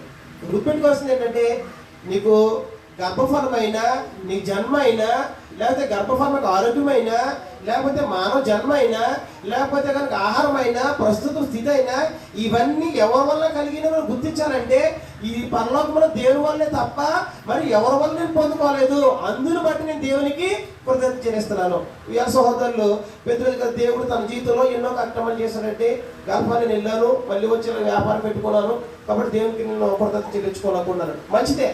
కానీ వాస్తవానికి భౌతిక ఇవన్నీ కేవలం జాతక రాష్ట్రం, ఇవన్నీ కేవలం ఏంటంటే భౌతిక సంబంధమైన వాటిని చూచి మనం పొందుకున్న దాన్ని బట్టి దేనికి కృతజ్ఞత చెల్లిస్తున్నాం. మంచిదే. దాని వరకు ఏం చేస్తామంటే ఒక తరగతిని పెట్టుకుని ఒక కూడికి పెట్టుకుని మనం ఏం చేస్తామంటే కృతజ్ఞత పెట్టేసుకుని అయిపోయింది అనుకోవడం కాదు. వాస్తవానికి ఏం జరగాలంటే, దేవుడు క్రీస్తునందు ఆత్మ సంబంధమైనవి ఆశీర్వాదములు దేవుడు మనకు అనుగ్రహించాడని మనం గుర్తించవలసిన ఆసక్తి ఉంది. అది ప్రాముఖ్యమైన. ఇంతవరకు మనం ఏం చూసామంటే కేవలం భౌతిక సంబంధమైన వాటిని బట్టి చూచి మన దేవునికి ఏం చేస్తాము, కృతజ్ఞత చెల్లించాలి. అది చెల్లించాలి వాస్తవానికి సమాచారం. అంత మాత్రమే కాకుండా ఇంకేముందంట, ఆత్మ సంబంధమైనవి క్రీస్తునందు దేవుడు మనకి మేలు చేశాడు, ఉపకారాలు చేశాడని గుర్తించవలసిన ఆసక్తి ఉంది. మనం ఏం చేస్తామంటే ఈ కంటికి కనబడుతున్నాయి కాబట్టి ప్రతి ఒక్కరు ఏం చేస్తారంటే, ఒకప్పుడు ఇల్లు లేదు కాబట్టి ఇల్లు కనపడుతుంది, పెట్టలు లేదు పెట్టలు కనపడుతుంది. ఈ భౌతిక సంబంధమైనవన్నీ కూడా పొందుకున్నాం కాబట్టి దీనికి కొంత చెల్లిస్తాం. మంచిదే. అసలైంది ఏంటంటే, దేవుడు క్రీస్తునందు మనకు చేసిన ఆత్మ సంబంధం ఉపకారమును బట్టి దేవునికి నిజమైనటువంటి కృతజ్ఞత చెల్లింపబద్ధులమై ఉన్నాం. దేవుడు అది మన నుండి ఆశిస్తున్నాడు. నేను చెప్పేది మీకు అర్థమవుతలేదు. ఇంతవరకు మనం ఏం చూసామంటే భౌతిక సంబంధంగా దేవుడు ఏం అనుగ్రహించాడో దాన్ని బట్టి మన దేవుడికి మనం కృతజ్ఞత చెల్లించాలి. వాస్తవమైన సమాచారం. అంత మాత్రమే కాదు, దానికంటే శ్రేష్టమైనది దేవుడు క్రీస్తునందు అనేకమైన ఉపకారాలు మనం చేస్తున్నాడు. దానిని బట్టి మనము దేవునికి కృతజ్ఞత చెల్లించాలా. ఇది రెండో భాగంలో ఎఫెసీ పత్రిక 2వ అధ్యాయము ఎవరో పాయింట్ 2వ పాయింట్ అంటే ఇందులోనే కంటిన్యూషన్ అనమాట. అంటే మీకు అర్థం కోసం 2 దన్నాను. ఇక్కడ ఏం రాసుకోవాలంటే, కేవలం భౌతిక సంబంధమైనవి చూసి మాత్రమే కృతజ్ఞత చెల్లించడం కాదు, దేవుడు క్రీస్తునందు ఆత్మ సంబంధం బట్టి ఉపకారాలు చేస్తున్నాడు, దాన్ని బట్టి కూడా మనం కృతజ్ఞత చెల్లించాలి. దాన్ని ఎఫెసీ పత్రిక 2వ అధ్యాయము 6 నుంచి 7 వచనాలు. క్రీస్తు యేసునందు ఆయన మనకు చేసిన ఉపకారం ద్వారా ఏంటి క్రైస్తవులకు దేవుడు ఇక్కడ ఎఫెసీలో ఉన్నటువంటి స్థానిక సంఘానికి అపోస్తలుల పౌలు తెలియజేసిన సమాచారం ఏంటంటమ్మా, ఏంటంటే క్రీస్తు యేసునందు ఆయన అంటే దేవుడు తండ్రి మనకు చేసిన ఉపకారము ద్వారా అత్యధికమైన తన గొప్ప మహిళేశ్వర్యమును రాబో యుగములలో కనపరుచు నిమిత్తము క్రీస్తు యేసునందు మనలను ఆయనతో కూడా లేపి పరలోకమంది ఆయనతో కూడా కూర్చొని పెట్టాను. ఏం జరిగిందంటే అమ్మ ఇక్కడ బాగా గుర్తుపెట్టుకోవాలి. క్రీస్తు యేసునందు దేవుడు మనకి ఏం చేశాడంట, అత్యధికమైన ఉపకారాలు చేశాడంట. ఇంతవరకు ఎక్కడ ఈ భౌతిక సంబంధమైన పొందుకున్నా ఇప్పుడు శ్రేష్టమంది ఏంటంట, ఇంతవరకు ఏం చూసామంటే దేవుడు మనకి చేసిన మేలు భౌతిక సంబంధమైన మేలు చూసాం. ఇప్పుడు దేవుడు ఆత్మ సంబంధమైన ఎక్కడ చేశాడంట, దేవుడు క్రీస్తు యేసునందు చేసినట్టు ఉపకారము ద్వారా దేవునికి మనం ఏం జరగాలంట, అత్యధికంగా దేవునికి కృతజ్ఞతాస్తులు చెల్లించాలి. దేవుడు అసలు క్రీస్తు యేసునందు మనకు చేసిన ఉపకారం ఏంటి, ఇప్పుడు దేవుడు చేసిన మేలు మనం గుర్తింతే కదా మనం ఏం చేస్తాం, మనకి కృతజ్ఞత చెల్లిస్తాం. ఇప్పుడు బిడ్డ లేడు, బిడ్డను పొందుకున్నాడు కాబట్టి ఈ దేని వల్ల పొందుకున్నామని ఏం చేస్తాం మనం? కృతజ్ఞత చెల్లిస్తాం కదా. అలాగే నేను భూమి మీదకి రాలేదు, భూమి మీదకి వచ్చి నువ్వు గుర్తిస్తే దేవునికి కృతజ్ఞత చెల్లిస్తాం. గర్భఫలం పొందుకుంటే చెల్లిస్తాం, ఇల్లు కొనుక్కుంటే చెల్లిస్తాం, అన్ని చెల్లిస్తున్నాం. కానీ ఇక్కడ దేవుడు అంట క్రీస్తు మనకేం చేశాడంట? ఉపకారం చేశాడంట. ఉపకారం చేశాడు కాబట్టి దేవునికి మనం ఏం చేయగలంటే క్రీస్తు ఉన్నవారు కృతజ్ఞత చెల్లించాలి. మరి దేవుడు క్రీస్తు చేసింది ఏంటి? తెలిస్తేనే కదా మనం కృతజ్ఞత చెల్లిద్దాం. నేను చెప్పేది మీకు అర్థమవుతా లేదు. దేవుడు క్రీస్తు మనకు చేసిన ఉపకారం చేశాడంటే ఎఫెసు పత్రికలో అపోస్తలుడైన పౌలు ఎఫెసులోని స్థానిక సంఘంకి ఏం చెప్తున్నాడంటే దేవుడు క్రీస్తు మీకు ఏం చేశాడంటే ఉపకారం చేశాడు. ఆ సంఘాన్ని చేసిన దేవుడు కడలి గొగ్గపడుతున్నప్పుడు స్థానిక సంఘం చేయలేదా? చేశాడు. చేసినట్లయితే ఏం చేశాడు? దేవుడు క్రీస్తు చేసిన ఉపకారం ఏంటి మనకే? నాకేం చేశాడో నేను చెప్తాను, మీకు ఏం చేశాడో మీరు ఆలోచించుకోండి. అందులో ఇది 7వ పాయింట్. అంతా ఒక పాయింట్ చూసాం కదా. 7వది ఏంటంటే పాపము చేత చనిపోయినటువంటి నన్ను దేవుడు క్రీస్తు నన్ను బ్రతికించాడు, అందుచేత నేను దేవునికి కృతజ్ఞత చెల్లిస్తాను నా విషయంలో. ఎఫెసు పత్రిక 2వ అధ్యాయం 1 నుంచి 5 వచనాలు.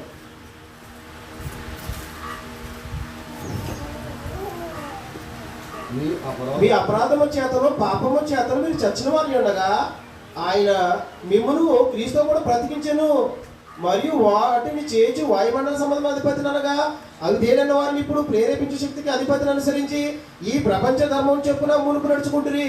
వారితో కలిసి మనమందరము శరీరం యొక్క మనసు యొక్క కోరికలు నెరవేర్చుకొనుచు మన శరీరాశులను అనుసరించి మునుపు ప్రవర్తించు కడమ వారి వలె స్వభావ సిద్ధంగా దైవోగ్రతకు పాత్రలై ఉంటుమి. అయినను దేవుడు కరుణా సంపన్నుడై ఉండి మనము మన అపరాధం చేత చచ్చిన వారు విండినప్పుడు సైతము మనడల చూపిన తన మహా ప్రేమ చేత మనల్ని క్రీస్తు కూడా బ్రతికించెను. ఎఫెసులోని స్థానిక సంఘం ఎవరంటే అనుజనులు. వారందరూ కూడా పాపం చేతను అపరాధం చేతను ఏమై ఉన్నారంట? చనిపోయారు. చనిపోయిన వాళ్ళతో దేవునికి ఏముండదు? సంబంధం ఉండదు. చనిపోవడం అంటే భౌతికంగా చనిపోవడం కాదు. పాపం చేసిన వల్ల దేవునితో సహవాసం అనేది వారు పోగొట్టుకున్నారు. అందుచేత అపోస్తలుడు పౌలు మాట్లాడుతాడు, మీరు అపరాధం చేతను పాపం చేత మీరు చచ్చిన వారు ఉండగా దేవుడు ఏం చేశారంటే క్రీస్తు కూడా మిమ్మల్ని బ్రతికించాడు. వాస్తవానికి పాపం చేయని వాడే మరణించాలి, వానికి శిక్ష పడాలి. కానీ దేవుడు ఏం చేశారంటే క్రీస్తు ప్రభువుని పంపించి మనకు బదులుగా మన పాపాల బదులుగా క్రీస్తు ప్రభువుని కలవరిశిలో పంపించి కలవరిశిలో ఆయన పాపానికి శిక్ష విధించాడు. ఆయన శిక్ష విధించడం ద్వారా క్రీస్తు విశ్వాసం ఉంచిన వారు అందరూ కూడా దేవుడు ఏం చేస్తారంటే వారి పాపాలని క్షమించి వారిని ఏం చేస్తున్నాడు? క్రీస్తు కూడా బ్రతికిస్తున్నాడు. అలా బ్రతికించాడని, అలా బ్రతికించినందుకు ఏం జరగాలంటే మనము కృతజ్ఞత చెల్లించాలి. పాపము చేత చచ్చిన వారిని దేవుడు క్రీస్తు కూడా బ్రతికించినట్లయితే అలాగ మీలో ఎవరు బ్రతికించబడ్డారో వారందరూ కూడా ఏం జరగాలంటే దేవునికి కృతజ్ఞత చెల్లించారు. వాస్తవానికి ఏ భూ ప్రపంచంలో నీ పాపానికి క్షమాపణ అనేది నువ్వు ఎంత వెల ఇచ్చినా నువ్వు ఏమి ఇచ్చినా కూడా నీకు కలగనటువంటి క్షమాపణని దేవుడు క్రీస్తు నీకు ఉచితంగా అనుగ్రహించాడు. అది అన్నాడు కదా ఎఫెసు పత్రికలో, దేవుడు క్రీస్తు చేసిన ఉపకారము. ఏ ఉపకారం చేశాడైనా దేవుడు నాకంటే నా పాపం చేత నేను చనిపోతే దేవుడు నన్ను ఏం చేశాడంటే నన్ను క్రీస్తు కూడా బ్రతికించాడు. అందుని బట్టి నేను దేవునికి ఎల్లప్పుడూ కూడా ప్రతి విషయంలో దేవునికి కృతజ్ఞతాస్తులు చెల్లించాను. అలాగ నువ్వు పొందుకున్నట్లయితే నువ్వేం చేస్తావు? వాస్తవానికి కృతజ్ఞతాస్తులు చెల్లిస్తావు. ఇంతవరకు మనం భౌతిక సంబంధమని పొందుకున్నాం కాబట్టి కృతజ్ఞత చెల్లించాం. అలాగే దేవుడు క్రీస్తు ఏ ఉపకారం చేశాడో ఉపకారం పొందినవాడు ఏం జరగాలంటే పొందుకున్నవాడు ఇచ్చిన వారికి ఏం జరిగిందని ఏం చెప్తారు? థ్యాంక్స్ చెప్తారు. సోదరుడు అప్పుడు నాకు పెన్ లేదు, పెన్ అయిపోయింది, కనుక్కుమారు పెన్ ఇవ్వమను, పెన్ ఇచ్చిన నేను ఏం చెప్తాను? థ్యాంక్స్ చెప్తాను. అంటే ఏంటి? ఆయన నాకేమి ఇచ్చాడు? నా అవసరానికి ఏం కావాలో అది ఇచ్చాడు. నేను అది పొందుకున్నాను కాబట్టి పొందుకున్న వారికి ఏం చెప్పాలంటే థ్యాంక్స్ చెప్పాలి. దానే కృతజ్ఞత. మనము వాస్తవానికి దేవునితో సహవాసము పోగొట్టుకుని మనం చచ్చిపోతే పాపం చేత మన అవసరతలో ఉంటే దేవుడు క్రీస్తు ప్రభు నందు ఏం చేశారంటే మనల్ని క్షమించి ఏం చేశారంటే కుమారుగా అంగీకరించాడు. మన పాపాన్ని తీసేశాడు క్రీస్తు చేసినందు. అందును బట్టి దేవుడికి నేనేం జరిగించాలి? కృతజ్ఞత. దేవుడు నా జీవితంలో చేసినటువంటి గొప్ప ఉపకారం. అది ఈ భూలోకంలో నువ్వు ఎంత సంపాదించినా ఏం కావాలన్నా నీకు పాప క్షమాపణ కలగదు. మనకు తెలిసి మీకు అక్కడ వ్యత్యాసం లేదు. ఒకరేమో దేవుని సన్నిధికి వచ్చి ఏమిచ్చిన పాప పదార్థ నిమిత్తం గర్భఫలం ఉన్నా, జ్యేష్ఠ కుమారుని ఉన్నా, వేలాది నదులంతా విస్తారతలు ఉన్నా, వేల కొలది పొట్టెలు ఉన్నా, లేకపోతే నా గర్భఫలం నా జ్యేష్ఠకుమారుని ఇస్తే నా పాప క్షమాపణ కలుగుతుందంటే దేవుడు చెప్పాడు, నువ్వేమి ఇచ్చినావు నీకేం కలగదు, పాప క్షమాపణ కలగదు. అంటే గర్భఫలం కంటే ఇంక విలువైన దేవుడు ఉందా? ఎంత చూసాం భూలోకంలో ఏది కూడా సాట అది ఇచ్చినప్పుడు నీకేం కలగదు, పాప క్షమాపణ కలగదు. కానీ దేవుడు క్రీస్తు చేసినందుకు నీకు చేసిన ఉపకారం ఏంటంటే నీ పాపం చేత చనిపోతే దేవుడు నేను క్రీస్తు కూడా బ్రతికించి నేనేం చేసిన దాంతో పాటు పరలోకంలో కూర్చుని పెట్టాడు. ఇవాళ సంఘంలో చేర్చబడ్డవాడు ఎక్కడ ఉన్నట్టు? పరలోకంలో కూర్చున్నాడు. ఎంత భాగ్యం అండి అది! దేవునికి చేసిన ఉపకారం, దానిని బట్టి దేవునికి మనము కృతజ్ఞత చెల్లించాలి. 2, దేవుడు క్రీస్తు చేసిన ఉపకారం ఏంటి? ఒకటి పాపం చేత చనిపోయి మనల్ని క్రీస్తుతో కూడా బ్రతికించడం అనేది దేవుడు క్రీస్తులో చేసిన ఉపకారం.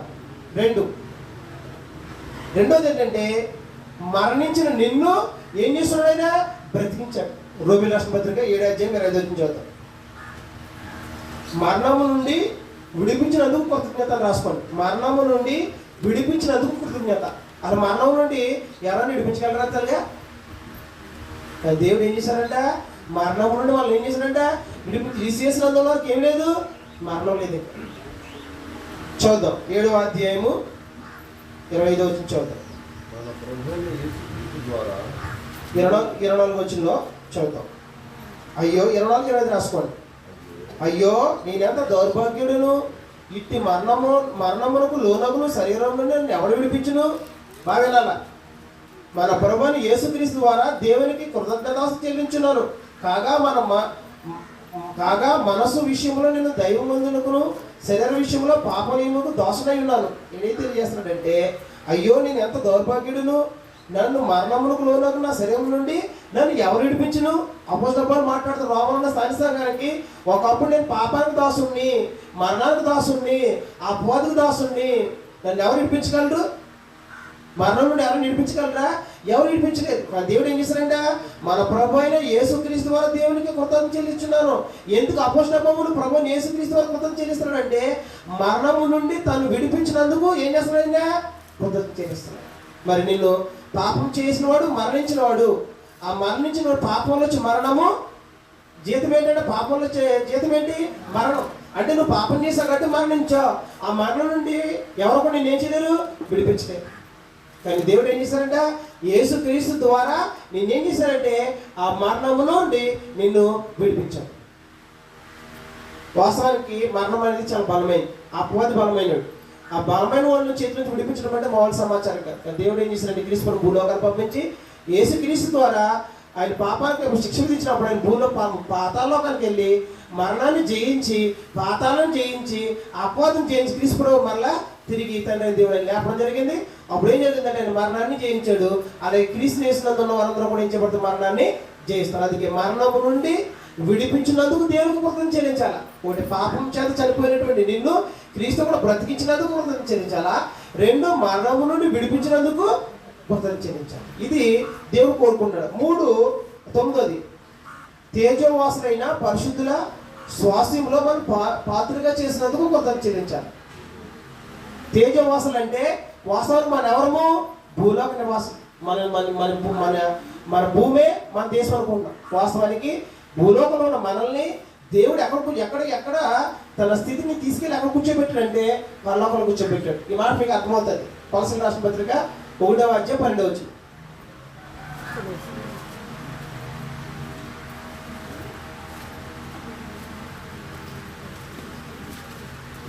తేజోవాసులైన పరిశుద్ధుల స్వాస్థ్యములో పాత్రులుగా చేసినందుకు కృతజ్ఞత చెల్లించాలి. అంటే దాని అర్థం ఏంటంటే మన స్థితి ఏంటంటే మనము భూనివాసం మీదే జీవిస్తుంటాం. ఇలాంటి భూనివాసులకు దేవుడు ఇచ్చాడంటే పరలోక పరిస్థితి ఇచ్చాడు. అంటే నీవు ఎక్కడ వాడు అనమాట? నువ్వు పరలోకం చెందినవాడు. ఎప్పుడు నువ్వు క్రీస్తు చేసినందుకు పాపం చేత చనిపోతే నేను విడిపించి, మరణాన్ని విడిపించి దేవుడిని ఏం చేశాడంటే పరలోక నివాసులుగా చేశాడు. అదే మాట్లాడతాడు. ఒకసారి చదువుతున్నాను.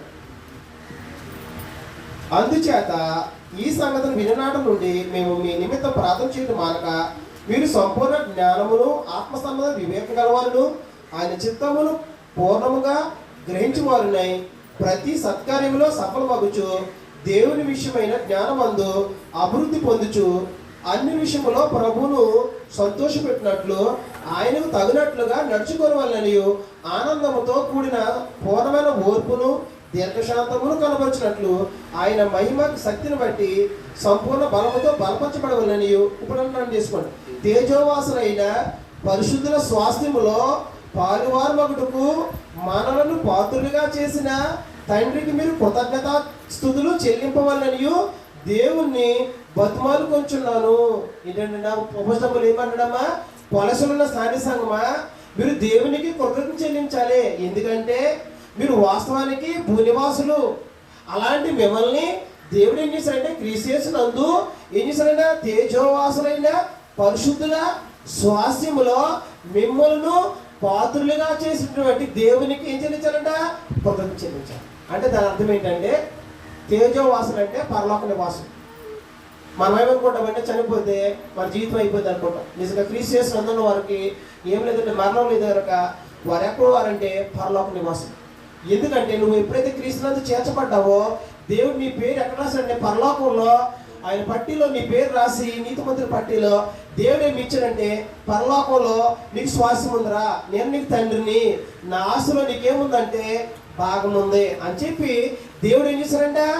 ఎందుకు పనికిరాని మనల్ని భూనివాసులైన మన జీవితాన్ని ఏ పాటికి పనికిరాని మన జీవితాన్ని దేవుడు క్రీస్తునందు ఎప్పుడైతే ఉంటారో, ఎప్పుడైతే క్రీస్తునందు ప్రవేశిస్తారో వారిని దేవుడు ఏం చేశారంట? పరలోకంలో పరిశుద్ధులు అంటే దేవుడు పరిశుద్ధులు నివసించే స్థలంలోనికి దేవుడికి ఏమి ఇచ్చాడంటే స్వాస్థ్యం. అంటే తండ్రి యొక్క ఆస్తులు నీకు బాగా ఇచ్చాడంటే పరలోకంలో ఆస్తులో తండ్రి యొక్క ఆస్తులో నీకు దేవుడు ఏమి ఇచ్చాడంటే ఆస్తిని ఇచ్చాడు. దానికి పాత్రలుగా చేశాడు. ఉదాహరణకి చాలా మంది అంటారు నేను అనాహుడి నుండి ఉద్యోగానికి కానీ నాకు వచ్చింది నా పాత్రలు అంటాడు. అంటే పొందుకుంటే మనం ఏం జరిగించాలి? కృతజ్ఞత చెల్లించాలి. అలాగే మన జీవితంలో పరలోకంలో స్వాస్థ్యంలో మన పాలువారు అవటం అంటే మామూలు విషయమా? కేవలం క్రీస్తునందు ఉన్నవారికే తప్ప క్రీస్తునందు వెలుపడున్న వారికి లేదు. నిజంగా క్రీస్తునందు నువ్వు ఉన్నావు కనుక నిన్ను పరిశుద్ధుల యొక్క స్వాస్థ్యంలో పాలువారుగా చేసినటువంటి పాత్రులుగా చేసినటువంటి దేవాది దేవునికి మనం ఏం చెల్లించాలని చెప్పిన అపోస్తలుల పౌలు కృతజ్ఞతాస్తుతులు చెల్లించాలి. మరి మన జీవితంలో పాపం నుండి విమోచించినందుకు మనం ఎప్పుడైనా దేవునికి కృతజ్ఞత చెల్లించావా? 2 మరణం నుండి తప్పించినందుకు నువ్వు కృతజ్ఞత చెల్లిస్తున్నావా? 3 పరలోకంలో దేవుడు తన పరిశుద్ధుల యొక్క స్వాస్థ్యంలో నీకు పాలుభాగస్తులుగా చేసినందుకు నువ్వు ఎప్పుడైనా కృతజ్ఞత చెల్లించావా? ఏదో నేను నీటిలోకి వెళ్ళానండి, వచ్చానంటే అయిపోయిందండి, అదో మానవకి వెళ్తానండి, బయట నచ్చితే వెళ్తానని మానేస్తానండి, నేను నచ్చిన ఏదో తర్వాత పెట్టించుకుంటానంటే అయిపోయిందండి, చేతులు దులిపేసుకుంటాను. ఇది కృతజ్ఞత కాదు. దేవుడు కోరుకున్నది ఏంటంటే దేవుడు క్రీస్తునందు ఏం చేసిన ఉపకారాలు గుర్తించుకుని దాన్ని బట్టి మనం చెల్లించేది ఏమేంటంటే కృతజ్ఞత అయి ఉంటుంది. దేవుడు క్రీస్తునందు మనం చేసిన మేలు ఏంటో మనం గుర్తించవలసిన ఆసక్తి ఉంది.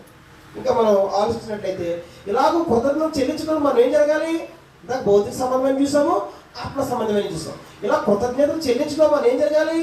ఒకరోజు పాపం నుండి విమోచన చేసాం, బిడ్డలు పొందినందుకు మనం పొందు చేసాం. అలా ప్రతిదానికి మనం ఏం జరగాలి? కృతజ్ఞతలు చెల్లించడంలో మనం ఏం జరగాలి? విస్తరించాలి. మనకి అలవాటు లేదు కాబట్టి మనం ఒకటి పొందుకున్నప్పుడు చెందుతాం, కొన్నాళ్ళకి మనం ఏం చేస్తామంటే మర్చిపోతాం, మళ్ళీ తర్వాత ఏం చేస్తామంటే ఎప్పుడు గుర్తుతాం. అలా కాదు, మనం కృతజ్ఞతాస్తుతులు చెల్లించడంలో ఏం జరగాలంట? విస్తరించాలి. అదే కొలసీయుల రాసిన పత్రిక 2వ అధ్యాయం 7వ వచనం చదువుతాం.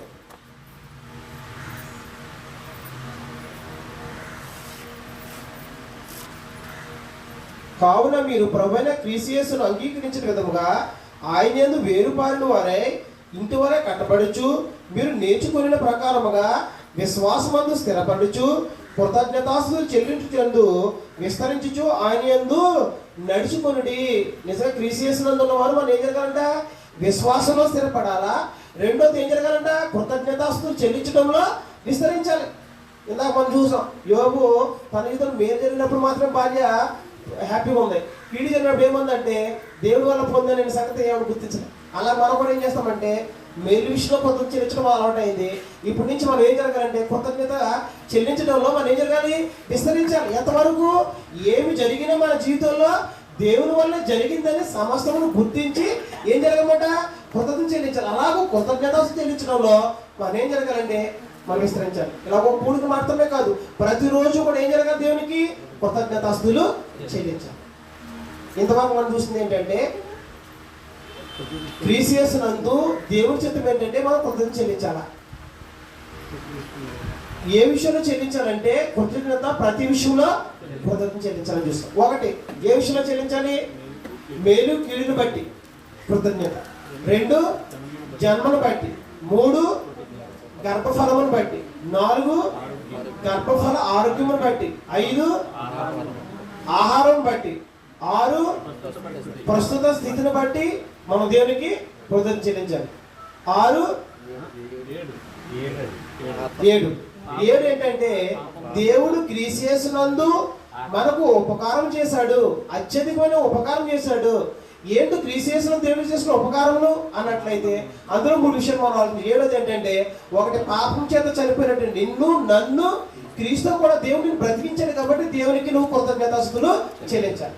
2, మరణము నుండి నిన్ను విడిపించినందుకు కృతజ్ఞత చెల్లించాలి. 3, పరిశుద్ధి అంటే తేజోవాసులైన పరిశుద్ధుల యొక్క స్వాస్థ్యములు అంటే పరలోకంలో నిన్ను పాలువానుగా చేసుకుని ఆయన తన ఆస్తిలో నీకు భాగాన్ని ఇచ్చినందుకు నువ్వేం జరగాలి? దేవునికి కృతజ్ఞత చెల్లించాలి. ఇలా కృతజ్ఞత చెల్లించడం మనం ఏం జరగాలి? విస్తరించాలి. ఇది మొదటి భాగం. 2వది ఏంటంటే కృతజ్ఞతలు కనబరిచే విధానం. ఇప్పుడు వరకు కృతజ్ఞత చెల్లించాలని చూసాం. దేని బట్టి? భౌతిక సంబంధం పొందుకున్న దాన్ని బట్టి కృతజ్ఞత చెల్లించాలి. అలాగే ఆత్మ సంబంధమైనవి మనం దేవుడు ద్వారా మనం పొందుకున్నాం కాబట్టి క్రీస్తు ద్వారా మనం కృతజ్ఞత చెల్లించాలని చూసాం. ఇప్పుడు మరి కృతజ్ఞత ఎలా చెల్లించాలండి? చెల్లించాలని చెప్పారు, కానీ ఎలా చెల్లించలేదో తెలియకపోతే మనం ఏమయ్యానట్టు? ఉపయోగం ఉన్నట్ట? మరి ఎలా చెల్లించాలి? 2వ పాయింట్, బి పాయింట్ ఏంటంటే, 2వ పాయింట్ బి పాయింట్ రావాల్సింది కృతజ్ఞతను కనబరిచే విధానము. 2 పాయింట్లు చెప్తానని చెప్పాను మీతో. ఇప్పుడు 2వ పాయింట్లోకి వచ్చాను. అందరూ నిద్రలో ఉంటారు.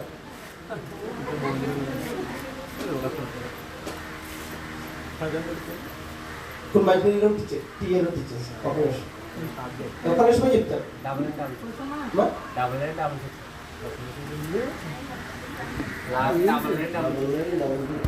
5వ పాయింట్ ఏంటంటే, దేవుని గూర్చి ఆయన యొక్క ప్రకటన లేదా ఆయన యొక్క ప్రసిద్ధిని ప్రకటన చేయడం అనేది కృతజ్ఞత. ఇప్పుడు దేవుడు ఎంత గొప్పవాడో, ఆయన ద్వారా నువ్వు ఏం పొందుకున్నావో వాటన్నిటిని మనం ఏం జరగాలి? ఆయన పరిస్థితి అంటే ఉన్నతమైన స్థితిని జనులకు తెలియచేయడం అనేది కృతజ్ఞత. కీర్తన గ్రంథము నెక్స్ట్ పాయింట్ రాసుకోండి. ఏంటంటే, దేవుని గూర్చి ప్రసిద్ధిని ప్రకటించడం కృతజ్ఞత, లేదా దేవుని గూర్చి ప్రకటించి ప్రసిద్ధి చేయడం అనేది కృతజ్ఞత. ఎలా రాసుకున్నా పర్లేదు. దేవుని గూర్చి ప్రకటించి ప్రసిద్ధిని ప్రకటన చేయడమే కృతజ్ఞత. కీర్తన గ్రంథం 105:2 అంతా తీసుకోండి. పేజ్ నెంబర్ వచ్చి 507. యెహోవాకు కృతజ్ఞతాస్తులు చెల్లించుడి, ఆయన నామమును ప్రకటన చేయడి, జనములలో ఆయన కార్యములను. 105:2 మొదటి 2 వచనాలు. యెహోవాకు కృతజ్ఞతాస్తులు చెల్లించుడి, ఆయన నామమును ప్రకటన చేయడి, జనములలో ఆయన కార్యములను తెలియజేయడి, ఆయన గూర్చి పాడుడి, ఆయనను కీర్తించుడి, ఆయన ఆశ్చర్య కార్యములన్నింటిని గూర్చి సంభాషణ చేయడి. ఏం చెప్పారు ఇక్కడ కీర్తనమ్మా? దేవుడు అంట ఏవైతే మనం మేలు చేశాడో ఆయనకి ఏం జరగాలి? మనం కృతజ్ఞత చెల్లించాలి. ఎలా చెల్లించాలని చెప్తాడు అక్కడ? ఏం చెప్తానంటే, ఒకటి, జనములలో ఆయన ప్రకటన చేయడం. ఆయన ప్రకటన చేయడం ఏంటంటే, అమ్మా నేను దేవుని విశ్వాసం ఉంచాను, దేవుడు నా జీవితంలో గొప్ప మేలు చేశాడు. ఒకటి, భౌతిక సంబంధమైన, 2 ఆత్మ సంబంధం. ఈరోజు నేను ఎలా ఉన్నాను కారణం ఎవరంటే దేవుని దయ వల్ల నేను ఎలా ఉన్నాను అని దేవుడు చేసిన గొప్ప కార్యముల గురించి, ఆయన ప్రసిద్ధిని గురించి సకల జనములో ఏం చేయాలని ఆయన గురించి ప్రకటన చేయడం అనేది కృతజ్ఞత. మరి మనం మనం పాపమును విమోచించబడి ఇవాళ దేవుని రాజులో చేర్చబడి పరలోక నివాసంగా చేసిన దేవాదేవుడిని మనం ఎంతమంది ప్రకటన చేస్తున్నావు? నువ్వు ప్రకటన చేసినట్లయితే దేవునికి ఏం చెల్లిస్తున్నావు? నువ్వు కృతజ్ఞత చెల్లిస్తున్నావు. నువ్వు చెల్లించట్లేదు అనుకో. ఎలా చెల్లించట్లేదు? దేవుని గురించి కానీ, ఆయన చేసిన ఆశ్చర్యకారుల గురించి కానీ, ఆయన యొక్క ప్రకటన లేదా ఆయన నామము ప్రసిద్ధిగా నువ్వు జనుల్లో ప్రకటన చేయకపోతే నువ్వేం చేయట్లేదు? దేవునికి కృతజ్ఞతాస్తులు చెల్లించట్లేదు. మరి ఎంతమంది చెల్లిస్తున్నావు? ఆ యేసుక్రీస్తు శిష్యులు అయితే సువార్త ప్రకటన చేయండి, శిష్యులే చేయండి. శిష్యులేగా మీరు బాప్తిసం పొందారు, ఎంతమంది సువార్త ప్రకటన చేస్తున్నారు అంటే ప్రశ్న ఇప్పుడు ప్రశ్న కింద మిగిలిపోతుంది. కాబట్టి గుర్తుపెట్టుకోండి, ఏంటంటే ఆయన యొక్క దేవుడు చేసిన మేలును మనం గుర్తించి ఆయన వలనే సమస్త కార్యములు పొందుకోవాలని సమస్త జనములలో ఆయన నామాన్ని, ఆయన ప్రసిద్ధిని మనం ఏం జరగాలి? ప్రకటన చెయ్యాలి. మరి ఎప్పుడైనా మనం చేస్తున్నామా అని ఆలోచించుకోవాల్సిన వస్తుంది. మూడోదిగా మనం చూసుకున్నప్పుడు 92వ కీర్తన 14 వచ్చింది.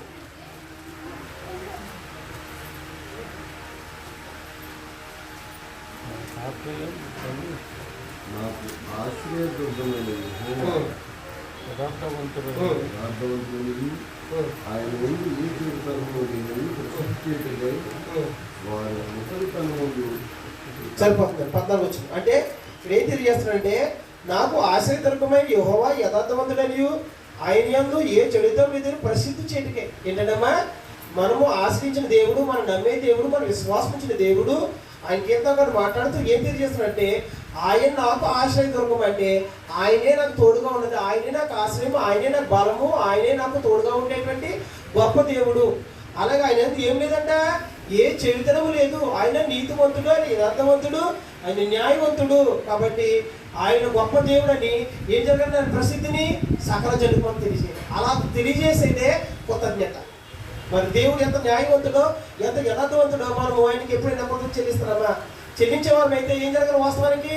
ఆయన న్యాయవంతుడని, ఆయన యథార్థవంతుడని, ఆయన ఏ చెడుతనం లేదని, ఆయన కలిగి నీవు నేను కూడా ఆ ప్రకారంగా బ్రతికినప్పుడు అప్పుడేమవుతుందంటే దేవునికి నువ్వు నిజంగా కృతజ్ఞత చెల్లిస్తావు, లేకపోతే కృతజ్ఞత చెల్లించలేదు.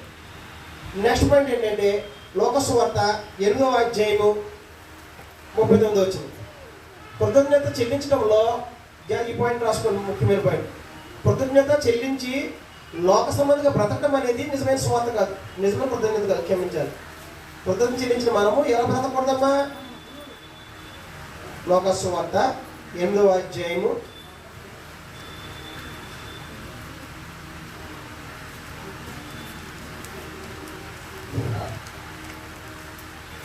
8 చెప్పుకోగిస్తున్నాడు. లోకసువార్త 8:39లో ఇక్కడ తెలియజేసింది ఏంటంటే, నీవు ఇంటికి తిరిగి వెళ్ళి దేవుడు నీకు ఎట్టి గొప్ప కార్యములు చేసును తెలియజేయమని వారితో చెప్పి వారిని పంపివేసును. వాడు వెళ్ళి యేసు తనకెట్టి గొప్ప కార్యములు చేసును ఆ పట్టణం అంతటను ప్రకటన చేసును. ఇక్కడ దెయ్యం పట్టినటువంటి అనేక సందర్భాల్లో ఇతను అనేక దెయ్యాలు బట్టి అనేక శవాలు అది శ్మశాన వాటిని వేసేస్తున్నాడు. బట్టలు విడిచిపెట్టేసుకుని బట్టలు వేసుకోవడంలో కూడా మత్తింతులు అక్కడ జీవిస్తున్న వ్యక్తి. అలాంటి వ్యక్తి యేసు క్రీస్తు మాట్లాడుతూ వెళ్తున్నప్పుడు అని చెప్పాడంటే, దెయ్యం మాట్లాడుతుంది ఏమంటే, సర్వోన్నత దేవుని కుమారుడా నేను నాతో నీకు ఏం పని మాట్లాడుతున్నప్పుడు ఆయన ఏమన్నాడంటే, నన్ను స్వస్థపరచబడినప్పుడు ఆయన ఏం చెప్పాడు, దేవుని వదిలిపోమన్నప్పుడు వదిలిపోవడం. ఆయన ఏం చెప్పాడనమాట, యేసుక్రీస్తు వారి ద్వారా మేలు పొందుకున్నాడు. మేలు పొందుకున్న తర్వాత యేసుక్రీస్తు అని చెప్పానంటే, నువ్వు ఏదైతే పొందుకున్నావో దాన్ని ఏం చేయి, ఏదైతే పొందుకున్నావో దాన్ని నువ్వు ఏవైతే మేలు పొందుకున్నావో ఎవరి ద్వారా పొందుకున్నావో దాన్ని వెళ్ళి ఏం చెప్తలేదా అనేకులకు తెలియపరచుకున్నాడు. ఆయన వెళ్ళి ఏం చేశాను, వెళ్ళి తెలియపరిచాడు. మరి మనం కూడా దేవుని వల్లే సమస్తం పొందుకుంటామని చెప్పుకుంటాం, కానీ ఇది నా దేవుని వల్ల కలిగింది అని ఏనాడని మనం చెప్పుకుంటామా? కానీ ఇదేమంటాను, నేను నా కష్టాలు చెప్తే మా ఆవిడ నేను కష్టపడి కట్టుకున్నాం, లేకపోతే నేను గర్ల్ఫ్రెండ్ సంపాదించాను, లేదా ఉద్యోగం సంపాదించాను, వ్యాపారం చేసి నా కష్టాలు చేస్తూ సంపాదించానని మనుషులు చెప్పుకుంటారు. కానీ వాస్తవానికి దీని వెనకాల ఉన్నది ఎవరంటే, దేవుడు ఈ దేవుని వల్ల నేను పొందుకున్నాను అని మనము కూడా ఆయన ద్వారా పొందుకున్నామని ఆయన నామాన్ని ప్రసిద్ధిని జనంలో ప్రకటన చేస్తున్నామా? అలా ప్రకటన చేసినట్లయితే నువ్వు దేవునికి నిజంగా కృతజ్ఞత చెల్లిస్తున్నావు. ఇక్కడ ఎక్కువ విషయం చెప్పాడు, యేసుక్రీస్తు 2 విషయాలు మాట్లాడాడు.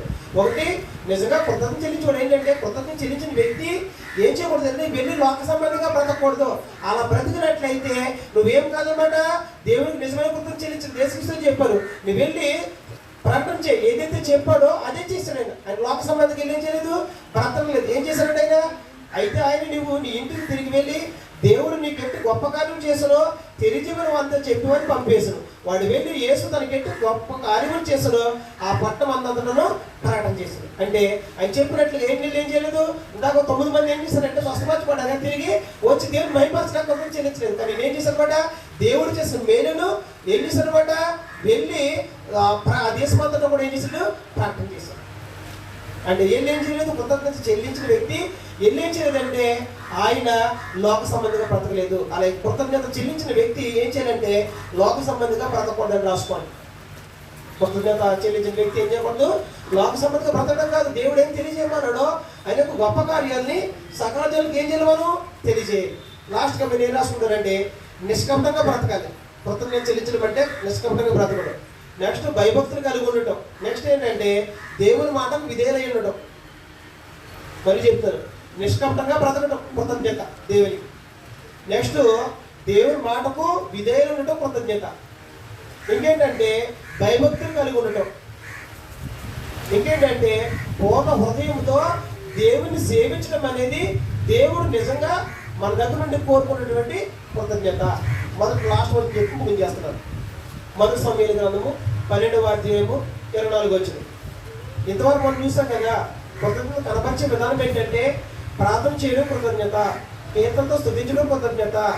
అలాగ మనం ఆలోచించినప్పుడు ఇంకా నిష్కపటంగా బ్రతకడం కృతజ్ఞత, అలాగే దేవుని యొక్క భయభక్తులు కలగడం కృతజ్ఞత, అలాగే ఆయన మాటకు విధేయులైనటం కృతజ్ఞత, ఇంకేంటంటే పూర్ణ హృదయంతో ఆయన్ని సేవించడం అనేది కృతజ్ఞత. మొదటి సమూయేలు గ్రంథము 12వ అధ్యాయము 24 వచ్చింది చెప్పి ముగించుకున్నాం. ఆయన మీ కొరకు ఎన్ని గొప్ప కార్యములు చేశారో అది మీరు తలంచుకొని మీరు యెహోవాను భయభక్తులు కలిగి నిష్కపటులై పూర్ణ హృదయంతో ఆయన సేవించడం ఆవశ్యకము.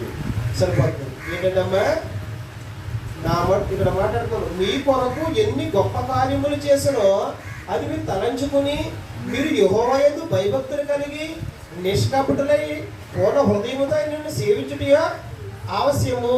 ఏంటంటమ్మా దేవుడు చేసిన మేలును, కృతజ్ఞత ఏంటనమాట, దేవుడు చేసిన మేలును ఆయన వల్ల నేను పొందుకోవాలని తలంచుకుంటూ జ్ఞాపకం చేసుకుంటూ ఎన్ని ఎలా బ్రతకారు నిష్కపటంగాను దేవుని యందు భయభక్తులు కలిగి ఉండి ఆయన మాటకు విధేయులయ్యుండి పూర్ణ హృదయముతో ఆయన సేవించడం అనేది దేవుడు మన నుండి కోరుకున్నటువంటి నిజమైనటువంటి కృతజ్ఞత.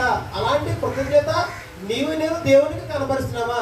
అలాగూ కనబరిచే కృతజ్ఞతను దేవుడు అంగీకరిస్తాడే తప్ప మనం వచ్చి దేవా నువ్వు నాకు మేలు చేసామని నోటితో దేవుడికి స్తోత్రం కలుగును కాక అని చెప్పేసి వెళ్ళిపోయి లోక సంబంధంగా బ్రతకడం అనేది కృతజ్ఞత కాదు. ఎందుకంటే వాస్తవానికి దేవుడు చేసిన మేలును తలంచుకుని నిష్కపటంగాను దేవుని భయభక్తులు కలిగి ఆయన మాటకు విధేయులయ్యి ఇంకేం జరగాలంటే పూర్ణ హృదయంతో సేవించడం అనేది దేవుడు మన నుండి కోరుకున్నటువంటి నిజమైన కృతజ్ఞత. నిజంగా దేవుడు చేసిన మేలు ఏంటంటే వాస్తవానికి మన పాపం విషయమై దేవుడు ఏం చేశారు, క్రీస్తు ప్రభువు పాపాలుగా చేసి పాపానికి శిక్ష విధించాడు. క్రీస్తు ప్రభువు ఏం చేశారంటే మనకు బదులుగా ఆయన ఏం చేశారు, మన పాపానికి బదులుగా ఆయన ఏం చేశారంటే మనకు మేలు చేసి ఏం చేశారంటే తన ప్రాణాన్ని త్యాగం చేశారు.